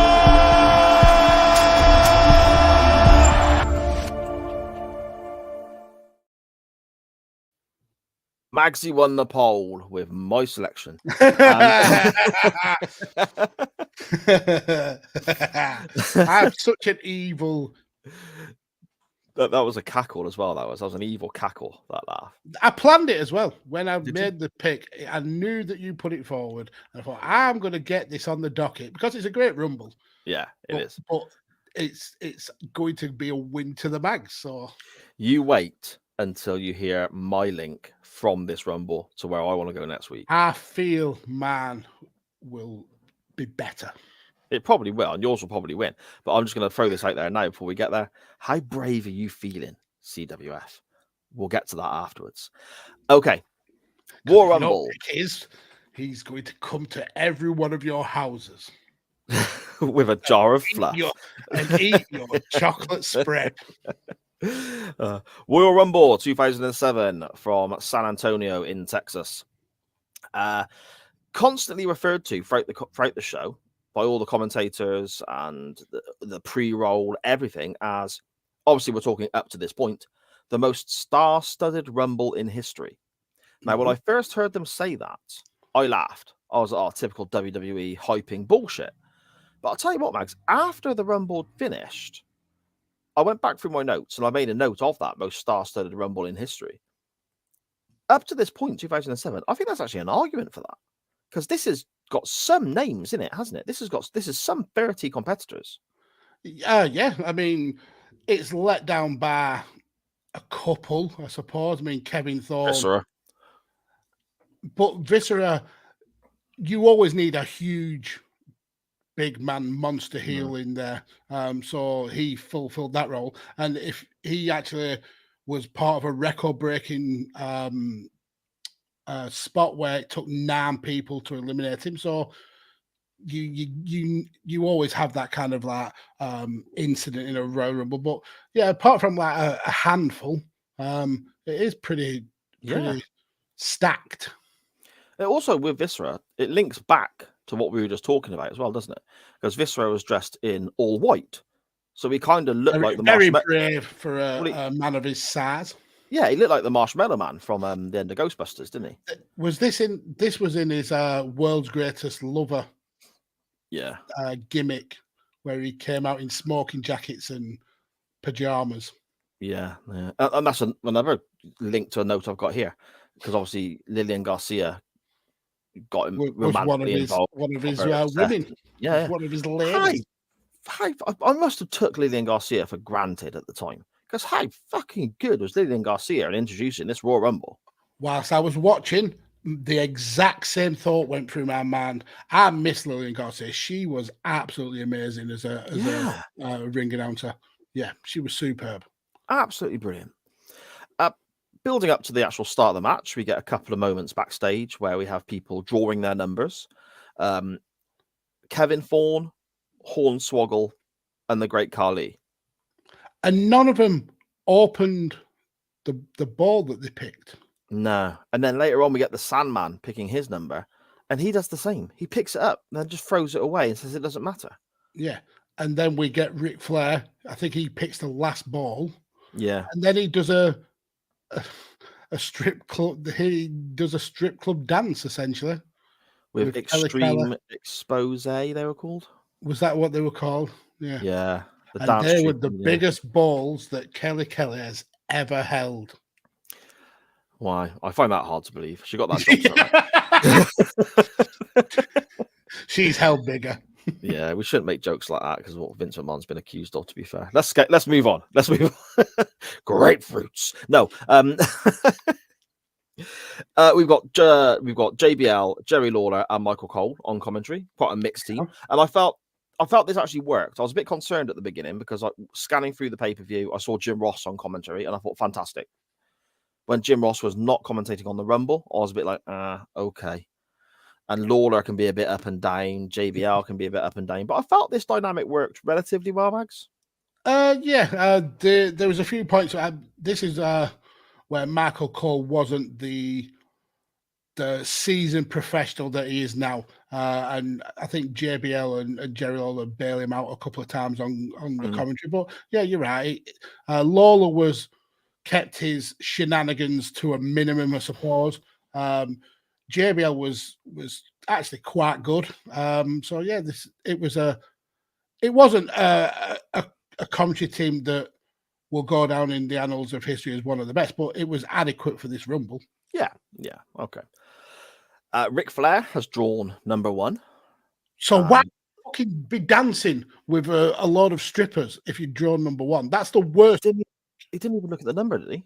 Well, yeah, there is that. Yeah, I see that point. He didn't look at his number. I wish there was a camera following him, so he could have been, giving it some with Like, Kelly fuck! and dancing away, all happy. Walks around the corner, opens that little thing, and just goes, "Oh shit!" I look really silly now. That kind of thing. Now I look really silly. Yeah. Finley is number 2, so we get an interesting 90 seconds between these two older guys battling away before Kenny Dykstra arrives, and this is Kenny after the Spirit Squad, when he seemed to lose any charisma he once had. Yeah, he was clearly the standout of the Spirit Squad, without a shadow of a doubt. But once he was on his own, his weaknesses were very, very exposed. It was a simple case of Vince seeing something in a person and it not quite translating. So Vince gets bored of the new player thing and moves on to someone else. And unfortunately, Kenny, he just wasn't destined to be the great star that perhaps they thought he was going to be. Yeah. I mean, I think the main thing that was going for Kenny in the Spirit Squad was, I mean, he's got a bit of height to him, obviously. He's got a certain look to him.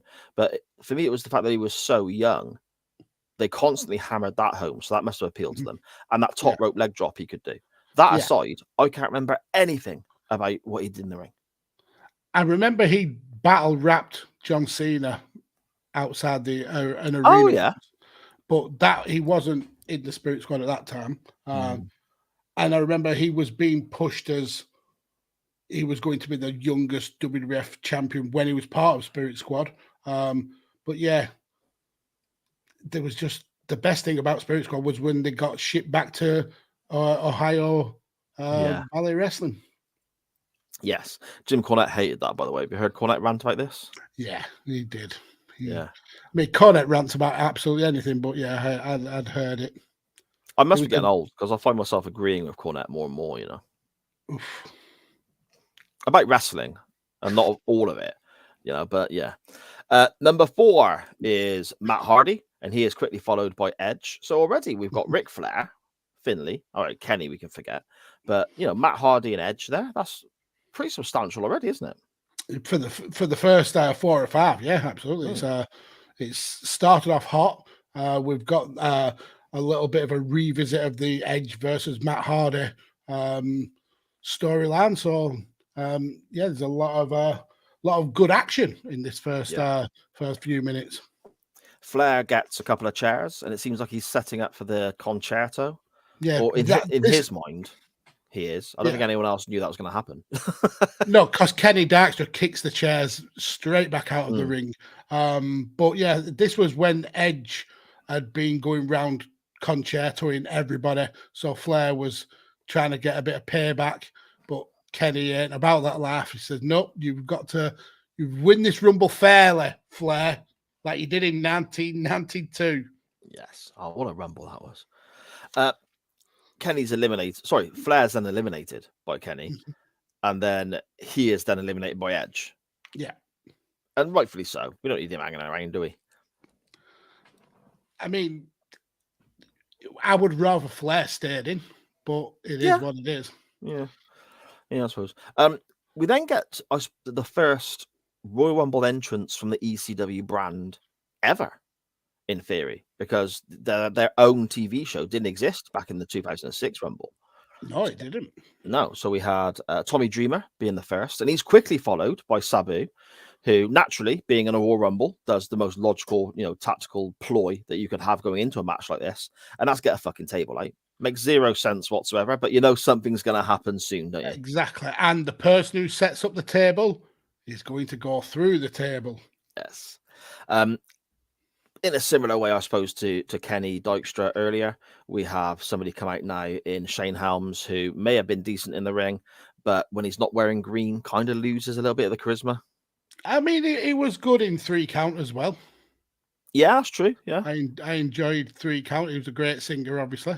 But yeah, Gregory Helms as a character is, I mean, the thing about him was he wore a do-rag, and that's it.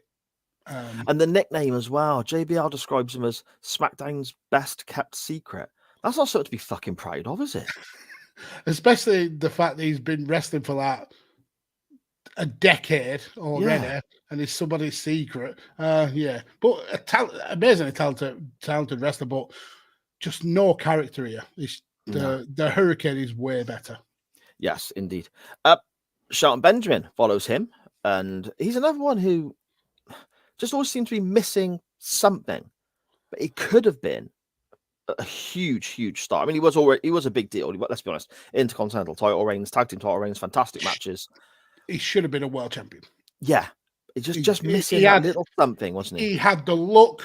He had the. I mean, at that time in the WWE, his wrestling was phenomenal, very innovative.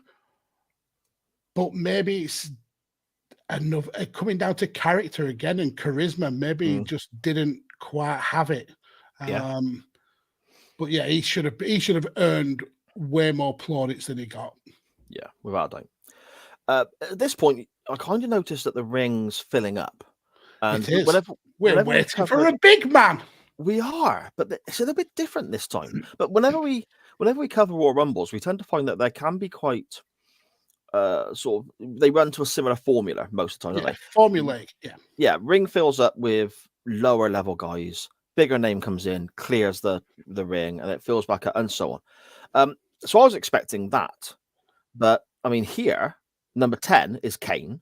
He comes out and choke slams Sabu through that table that we mentioned, which is a fantastic actually, wasn't it? He really threw it through that table. And I think does he not throw Tommy Dreamer out as well? Yes, he eliminates Dreamer as well. Yeah, but that's kind of it, and we've still got a good 9 people in the ring, which is this is weird for a Kane Royal Rumble because they mentioned on his way to the ring all his plaudits. He becomes the most Royal Rumble entries, the most in Royal Rumble entries in succession. But I think he only eliminates maybe 3 people, and we're clearly used to Kane coming in and clearing house. So for that to not happen that's quite weird. Yeah, it is. CM Punk is next at number 11. Sharon's favorite wrestler. Sharon's dropping in. And this is when Charlie came downstairs to make herself a cup of tea. When I had this on downstairs and making my notes and so on. And I said, CM Punk's just come out into this Rumble, if you want to watch, because Charlie doesn't mind Punk. And she didn't recognize him because he had no tattoos on his chest. The short, the short hair was, he had the long hair at the time. And it took her a few seconds to actually twig which one was CM Punk. And it really makes me think how different he is now to how he was back then as well, Maxie, isn't it? Yeah, this is more like Ring of Honor Summer of Punk. Yeah, this is. I don't think he's been that long in the company at this time, so this was. I mean, they put him over on commentary as well. JBL especially saying how super talented he was. But yeah, this is. Yeah, he says quite a few times how he thinks he's an amazing talent. But he also talks about how he doesn't drink and doesn't do drugs and says he's boring. He says that, but he says he should be better. It'd be better, more entertaining if he drunk a lot. But he does say talent wise, he's very, very good. But I think Punk was just trying to make a name for himself, and he lasts quite a long while in this room. Yeah, as well. Someone relatively new to the company, you would normally think he'd be fodder for a lot of the other guys, but he actually lasts pretty well in this Rumble. I don't think he gets any eliminations, but he lasts quite a while. Next up is King Booker. And at this point, I'm thinking, he is next, and then Super Crazy follows him. And at this point, I'm starting to think this is moving really quickly. I know it's 90 seconds between entrants, but it doesn't feel rushed. Don't get me wrong. But I'm sat there and I'm thinking, okay, we're coming up to the halfway point, which is when the Sandman comes out next at number 15. That's halfway in your Rumble. And I'm thinking, wow, that flew by. That went so quickly. Yeah, I felt that as well. Especially with, I mean, the entrance ramp was a decent size as well. Not too long, not too short. So there was plenty of ring action. But you're right. This flew by, and I think it actually only lasts less than an hour. I think this Rumble is less than an hour. So it is a very, very quick one, and you can kind of understand why WWE should stick to 2 minutes between entrance than 9 seconds, because this was the era where they were just trying to get pay-per-views out the door rather than it be about the show. So yeah, 9 seconds for me is too short of a time between entrance. Yeah, exactly. The Sandman does arrive though. Weird hearing him come out to music that's not Enter Sandman by Metallica, but it is what it is. He canes a few people and then he's thrown out. So I hated this. I guess. I absolutely hated this because Sandman was one of the people who they made a deal about picking his number. He gets a very unique at the time entrance, and then he's in the ring for less than a minute. Singapore canes quite a few people, and then he's thrown out. They made such a big deal of him, and then buried him all within a minute. It just didn't make sense. Adding to the claim that this is the most star-studded Rumble of all time, number 16 is Randy Orton. So he is one half of the tag team champions of Edge, who's also still in this Rumble. So that's interesting as well. This was the rated RKO era. Yes, it was really good. I enjoyed that. Yeah, I did. Yeah. But there was a bit of tension between the two. Yeah. They worked well as a team, but there was always that kind of who's going to turn on who moment. Yes, which I find that interesting. I find, that's good for me. They eliminate the Hardys because both Hardys are in at this stage. The uprated RKO eliminate them. Chris Benoit arrives, and it makes me again just think, man, I love that entrance theme so much. What a song that is, and it's been ruined forever. Yeah. But what can you do? Wasn't his son in the crowd at AEW recently? Yeah, sat ringside, yeah. And my goodness, doesn't his son look like him? Doesn't he just? This is David, isn't it? I think it's called. Is it David or Daniel? No, Daniel might be the one who got. Yeah. Okay, so it's David. Okay. Yeah. But yeah, he looks so much like him. Yeah, absolutely looks like him. Yeah. Oh dear. Benoit arrives and just suplexes the crap out of everyone. I love that. That was great.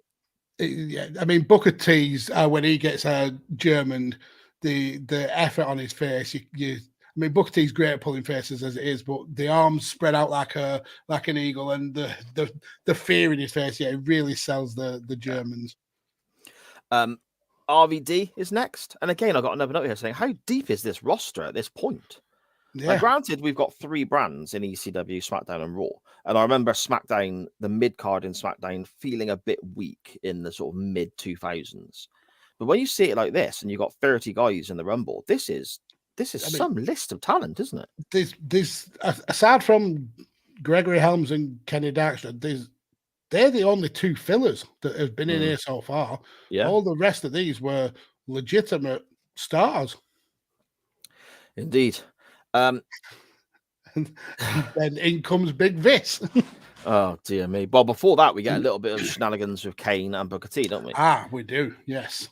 Now, did this lead? I'll let you explain what happens, but I can't remember this era very well. So, did this lead to something at a future event? I don't remember.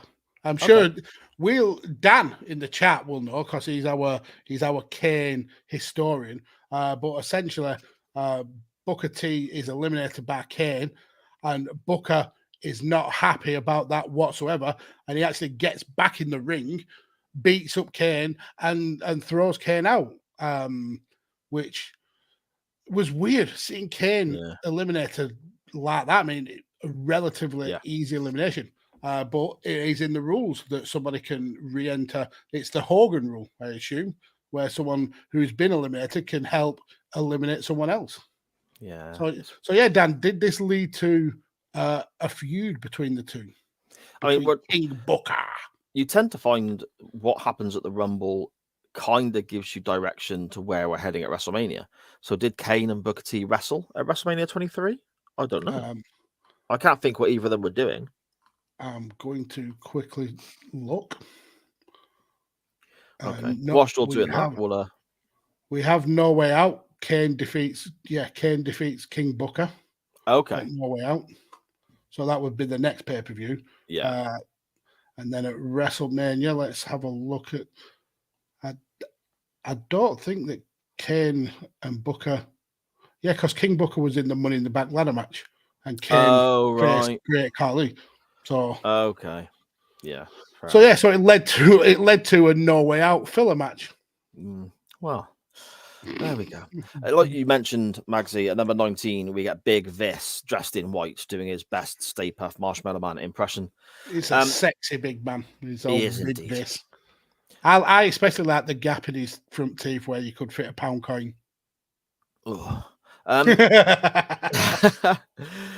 Shelton Benjamin here is doing something that looks pretty spectacular, but at the same time kind of gets a little bit overlooked. He's hanging from the bottom rope with both hands, with his feet just above the floor, and just literally just hanging there and using the strength of his arms to stay in the match. That it's not as spectacular as some of the Kofi Kingston stuff we would see in later years, of course, but that takes some strength, some athletic ability. Magsy's frozen there. I don't know if people can still hear me, or is it Magsy that is having the problems? Let us know in the chat if you can still hear me, and I will do my best to carry on until Mr. Mags rejoins us. Up next, though, at number 21, we have Kevin Thorne entering, the vampire from ECW that drew his number earlier on. It was a ropey character, granted, but it's similar, I suppose, to how we spoke about. Oh my goodness, what was the guy's name? See, that's how irrelevant this guy is. He wrestled on Raw, dressed as a gladiator for a little while. I believe he worked for TNA. He's a modern day wrestler. When we looked at the 2023 Royal Rumble in the previous week, the best part of his gimmick was Scarlett. And when Scarlett left him at ringside, he instantly became less interesting straight away.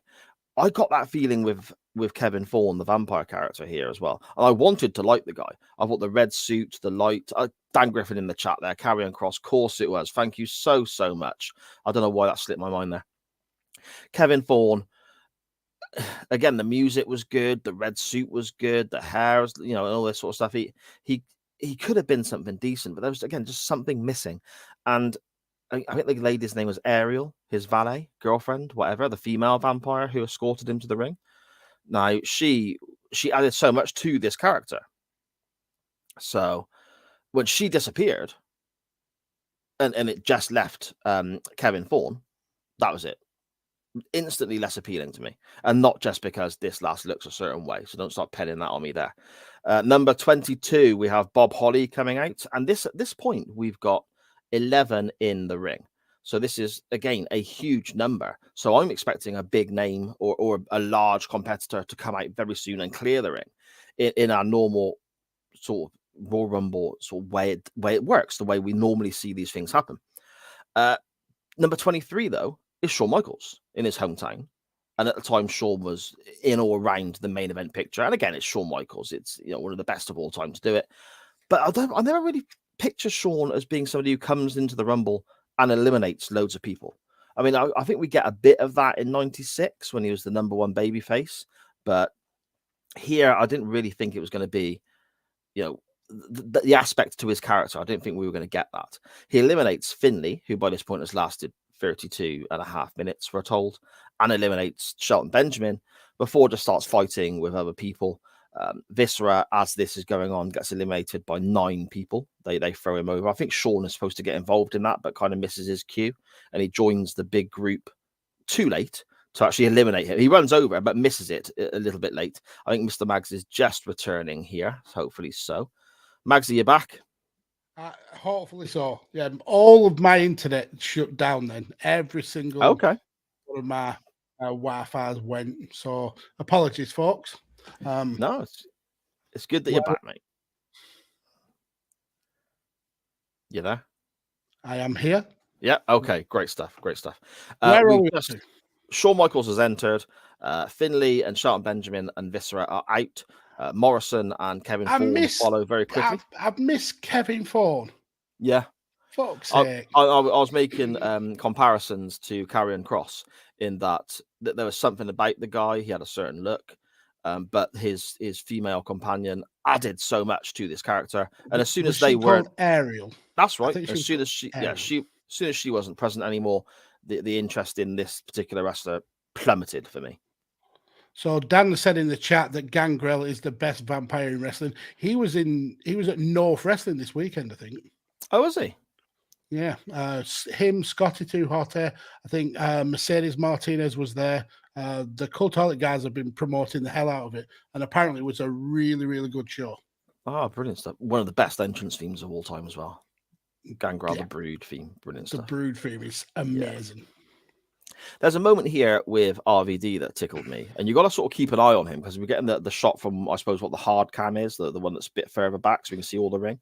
RVD jumps to the middle rope like he's about to springboard off and do a move to somebody, but he stops himself and he's looking around, and then he kind of makes eye contact with what I think was Chavo Guerrero, and he's just about to leap off and go for the move, and Chavo literally at full pace runs to the other side of the ring to attack somebody else.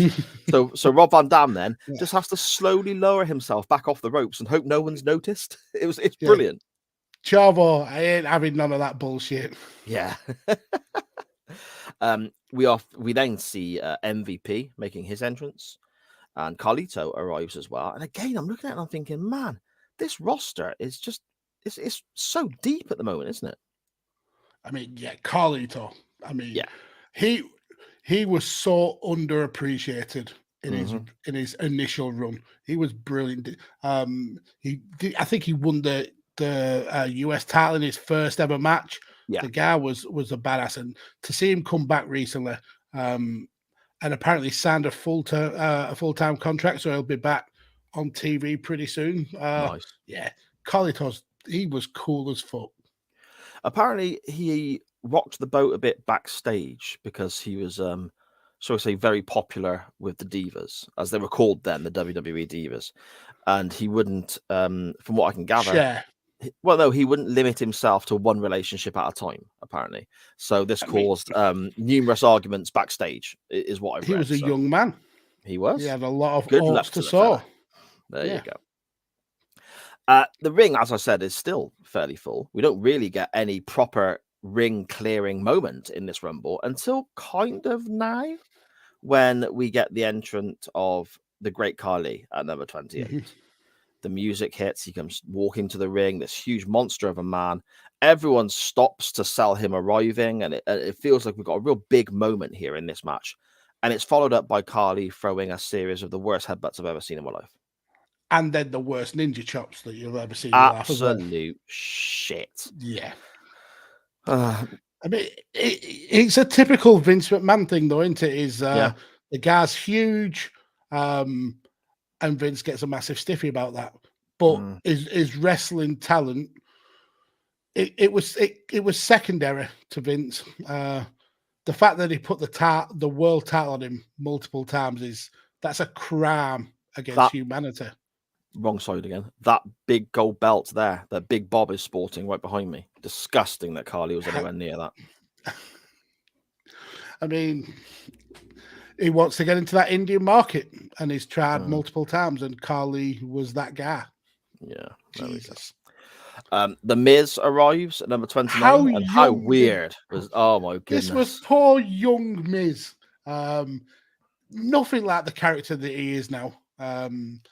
And the guy was in and out in like 7 seconds. Well, this again, a little bit of context. Where I sat downstairs in my chair to watch the TV, to watch this, okay, I can see the kitchen from where I am, because our house again is quite small, and it's, the kitchen is right there.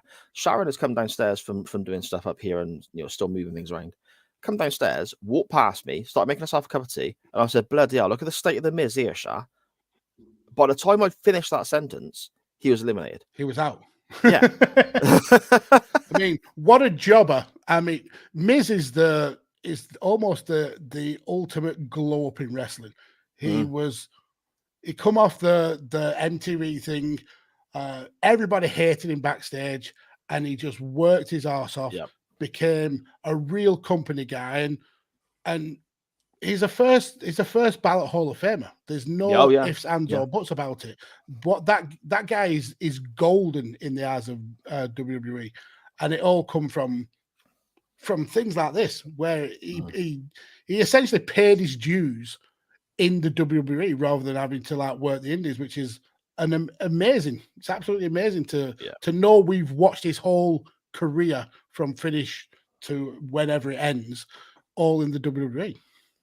Indeed. Carly then eliminates loads of people, and they're working hard for him here, aren't they? The likes of Carlito and so on. They're bumping all over the place for him. They're really working hard for this guy. I hope he gave them all a big thank you backstage. And we get the huge shouty line, "Who can stop Carly?" And then we hear the gong. Bong. Number 30 is The Undertaker. No coat, no hat, no drawn-out entrance. He's making his way to the ring at a pretty decent pace for The Undertaker, I think, Mags. Yeah, I don't think he was that fucked up physically yet. Yeah. Nowadays, it probably takes him 45 minutes to get to the ring, but getting number 30, and the 30 is always claimed to be like the best number to get. Everyone wants to get it, but this ends up being the first time somebody's won from number 30 in like the 19th Royal Rumble that there's ever been. Yeah, it's and ridiculous. More people have won from 27. Yes. Yeah, by comparison, Mental. obviously, you're talking the luck of the draw. Nobody up until this point had won from the final position. No. But by comparison, numbers 1 and 2, you had Michaels in 95. You had Benoit Austin in 2004. No, McMahon that would have been, wouldn't it? No, yeah, McMahon in 99 because he was in number 1 and 2. Rey Mysterio, literally the previous year, 2006, Rey Mysterio came in at number 2. So you got all these guys who, it makes a mockery of what they're saying, doesn't it? So you're better off actually getting 1 or 2. Yeah, there you go. The Undertaker just about manages to eliminate Carly because Carly can't quite figure out how to fall over the ropes. He is so shit. He's one of the worst wrestlers that ever wrestled. Yeah. Certainly one of the worst world champions. Hall of Famer though, mate. Hall of Famer. So yeah, but it's because he was a big motherfucker, weren't he? Yeah. Your final 4 for this Royal Rumble then is The Undertaker, Edge, Randy Orton, and Shawn Michaels. Now that again is a list of talent, isn't it? That's mental. That's 3 is Hall insane. of Famers and another guaranteed first ballot Hall of Famer. Yeah. Unbelievable. Mental. We get some pretty nasty chair shots to the head here, don't we? Undertaker takes a few chair shots from Edge and Randy Orton, and they tease a concerto before Shawn Michaels wakes up from being destroyed and super kicks the one of them. I really like that sequence. I thought that was done really well, Mags. Yeah. And the way that Undertaker bled as well. It especially knowing we're coming to the final 2, it really adds to the story. But yeah, it was brutal. It looked absolutely brutal. Michaels then at this point eliminates Edge and Orton, and we get the brilliant visual of the final 2 in the Rumble, both being from Texas initially, being led just flat on their backs, and the crowd. I mean, the Undertaker one you can understand, but Shawn Michaels has just eliminated 2 people and then decides that's the time he needs to collapse and. Well, he had took an RKO not too long ago, but still eliminated 2 people. Yeah, that's super Shawn, mate. He was just working off the adrenaline. Best to ever do it, wasn't he? They're both led down on the mat, and they're sat there, led there. Sorry, biding the time. The crowd are getting into it, and they're getting more and more excited. And I love this because we get the sit up from Undertaker and the little nip up onto his feet from Shawn Michaels, and it's just the brilliant drama. But the only way they could have made that better is if it happened at exactly the same time. But it's still a brilliant moment with Undertaker sitting up and then Shawn Michaels doing the kip up. It's stunning. We then get a little, almost like a mini match, and I think this goes about 8 minutes, 7 minutes, something like that. Just the two of them. Shawn Michaels almost gets eliminated from just the Undertaker hitting him with one of those big uppercut style right hands of his, and he's on the ropes and bouncing around. He goes for the corner whip, which doesn't quite work. It was just, that was a bit iffy, but this is almost a teaser for what we're going to get in a few years' time when these face off at WrestleMania. And it is fantastic drama, like with the teasers of and teasers that throw back to previous Royal Rumble finishes. We get somebody getting sent over the top rope, fighting for a little bit, and then Michaels runs to the other side of the ring. It looks like he's about to bump Undertaker out, but Taker hits him to stop him, and all these little teasers and almost false finishes. With regard, I suppose the closest you can get to a 2 count, but the finish is going over the top rope. It was really cleverly done, Max. And it's something that's repeated almost ad nauseum nowadays. But back then, it was way more exciting. Now you almost expect it in a Rumble. We come to a moment where they're both on the top of the ropes, looking. It looks like a superplex, but Undertaker keeps looking to the side, to the floor, like he's going to try and throw Shawn off. I love that little touch of Taker looking down to almost say, "I'm not going to shoot," because it'd have been so easy to throw a superplex in and go from there and so on. But he's looking to the floors because he's still trying to win the match. And those little touches, like little bits of storytelling, I think, are so clever. Yeah, you're absolutely right. The fact that he's focused on trying to win the match rather than to perform wrestling spots. That's exactly how he should be acting. Michaels throws Taker back into the ring, hits that fantastic looking top rope elbow drop that he does. One of the best. The second best behind Kairi Sane for me. You are incorrect. And Kairi Sane's elbow drop is immense. Oh yeah, it's incredible. Brilliant. Yeah. So can she do it right-handed and left-handed? No, she can't. Oh, good Lord. Hey, I'm wearing a Bret Hart t-shirt tonight, mate. I can get I can fight Shawn's corner as much as I want because this is going to give me a little bit of a. It cancels it out. Yeah. Shawn goes for Sweet Chin Music here, which is countered into a chokeslam. Undertaker then signals for a tombstone, which is countered into Sweet Chin Music. Sweet Chin. What an exchange! Great, this was. So great, good. Great chain wrestling. Absolutely great chain wrestling. Two of the best to have ever done it. Simple as that. Yeah. Oh yeah. The second Sweet Chin Music is blocked, however, and then Shawn is eliminated, and Undertaker wins, and it's just brilliant storytelling by the pair of them. I mean, again, we spoke about how wonderful the Undertaker Shawn Michaels matches are at WrestleMania in a few years after this, and you say this is like almost like a little tease or a precursor to that. We can really see how good these two are together. I mean, you got to think back as well. You think of the matches they had in the past between the two of them before. I mean, the first Hell in a Cell match is pretty spectacular. It gets overshadowed because of the Mick Foley stuff, but these guys had chemistry, didn't they? Yeah, of course they did. I mean, these are guys who have been in and around each other for 20 years. So they knew each other inside and out.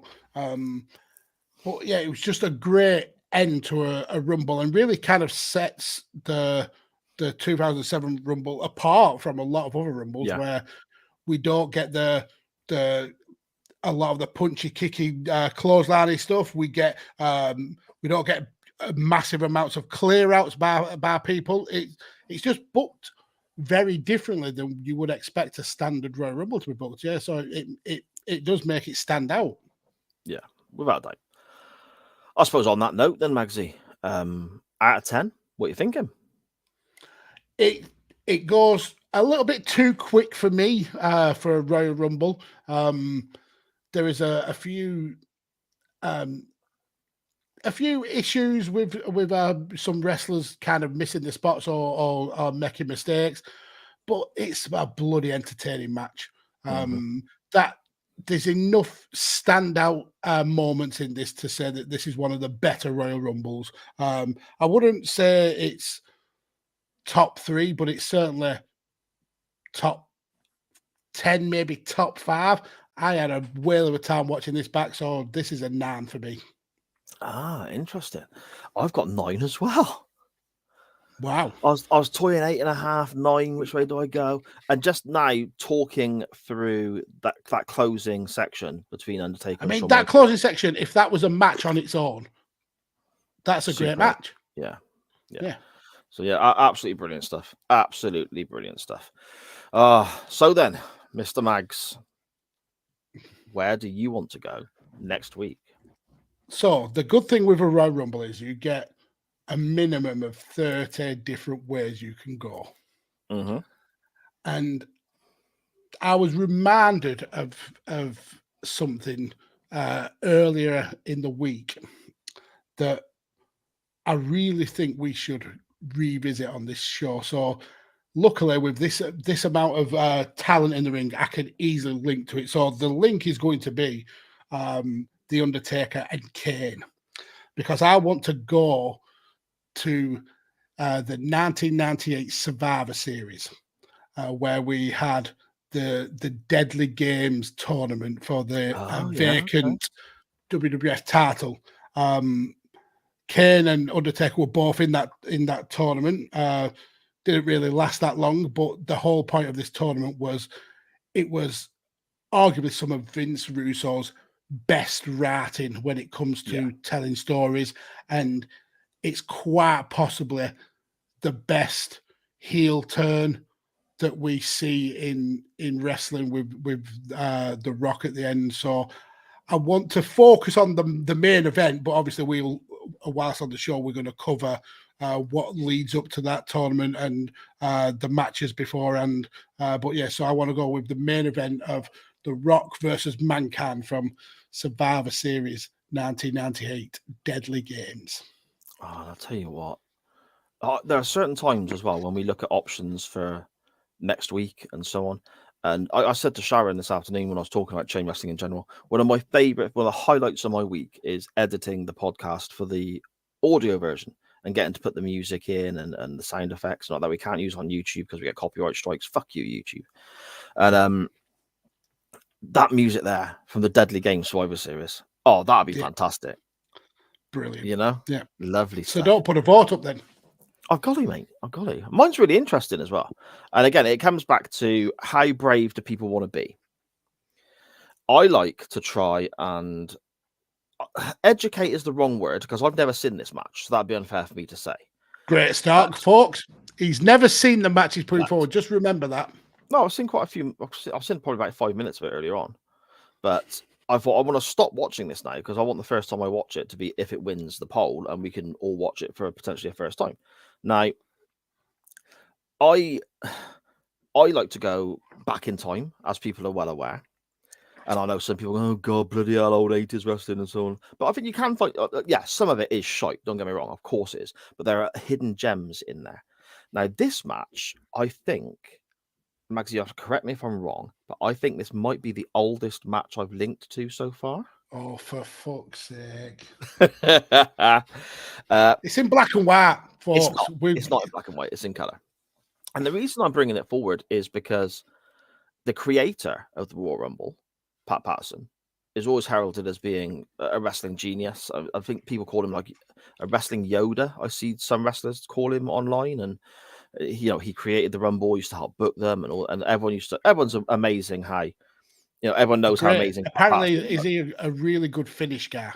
Yeah, exactly. Just an absolute genius when it came to anything like this. The guy also was incredibly talented when it came to in-ring action. He was a very talented wrestler himself, former Intercontinental Champion, and so on. So I thought, Rio de Janeiro, don't you know? There you go. Exactly. Yeah. Okay. So I thought, it's old wrestling. People might not vote for it, but fuck it, I'm going to put it up just out of curiosity. I thought I'd like to have a look at a Pat Patterson match because we've not looked at anything by Pat Patterson or anything. Well, they're serious, not an evening gang match, for example. So I looked up Pat Patterson's greatest matches. And this match actually won the Wrestling Observer newsletter Match of the Year. It's an alley fight match is what it's deemed as, but it's a street fight, basically. There's blood, there's weapons, there's all sorts.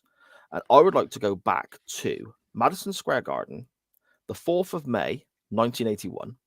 For fuck's sake. And I would like to see Pat Patterson versus a quite young Sergeant Slaughter. And as I said, it won the match of the year. It's apparently quite a brawl. The moments I've seen of it, there's all sorts of, there's weapons. I saw weapons involved, plenty of blood, and so on. I think it would be quite interesting to take some of this in.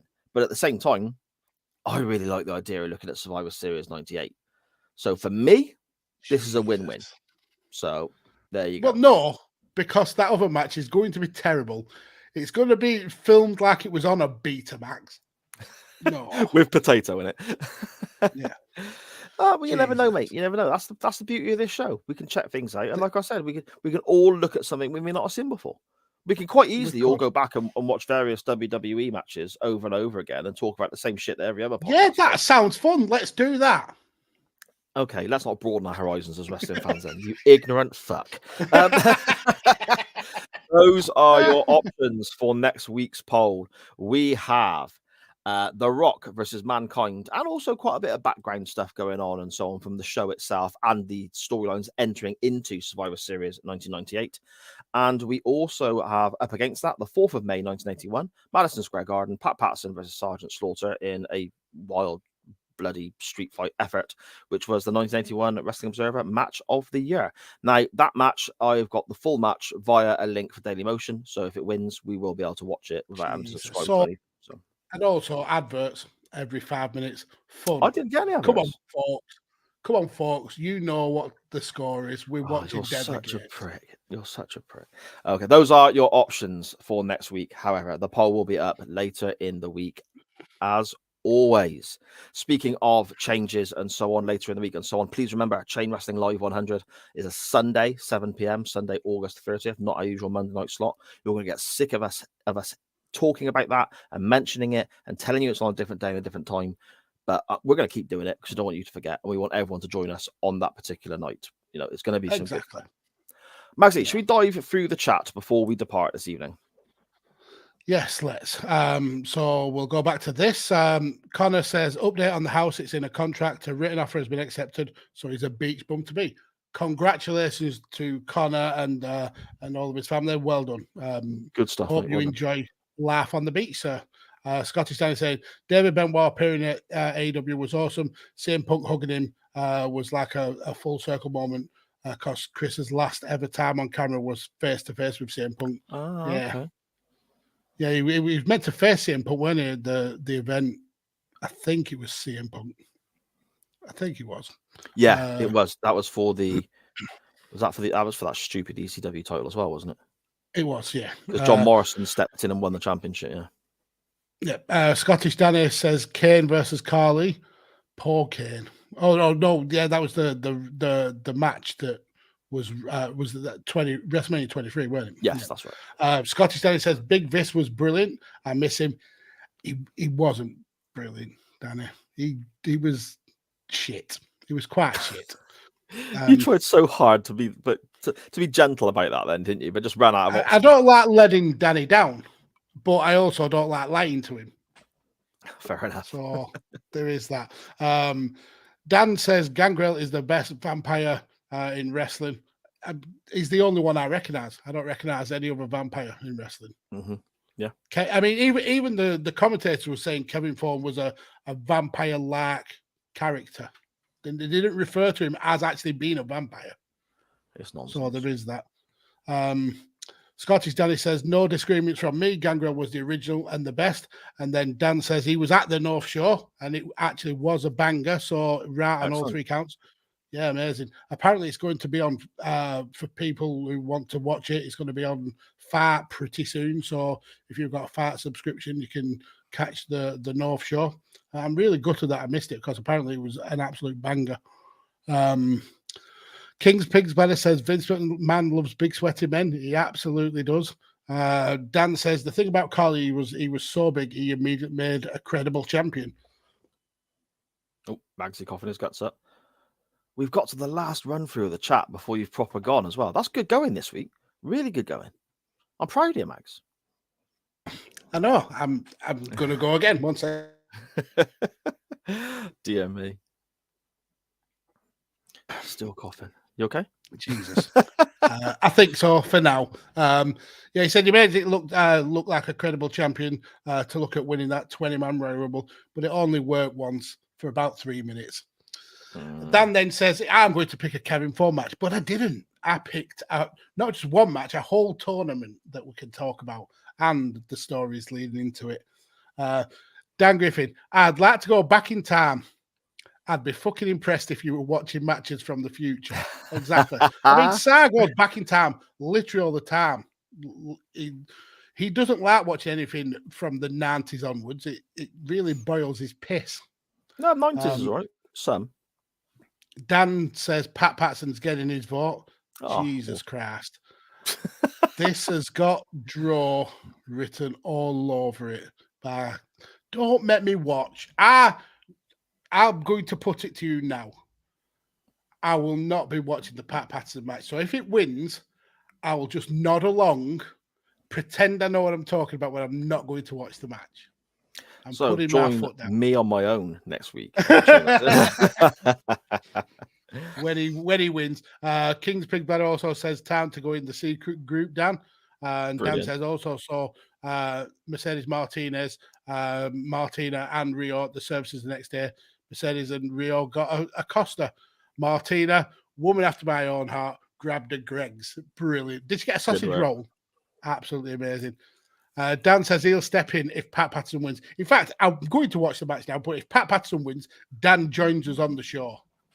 So I can tune out. God, if he makes Pat Patterson win, he has to join us on the show. It's this. I mean, I would have been less than 1 year old when this match happened.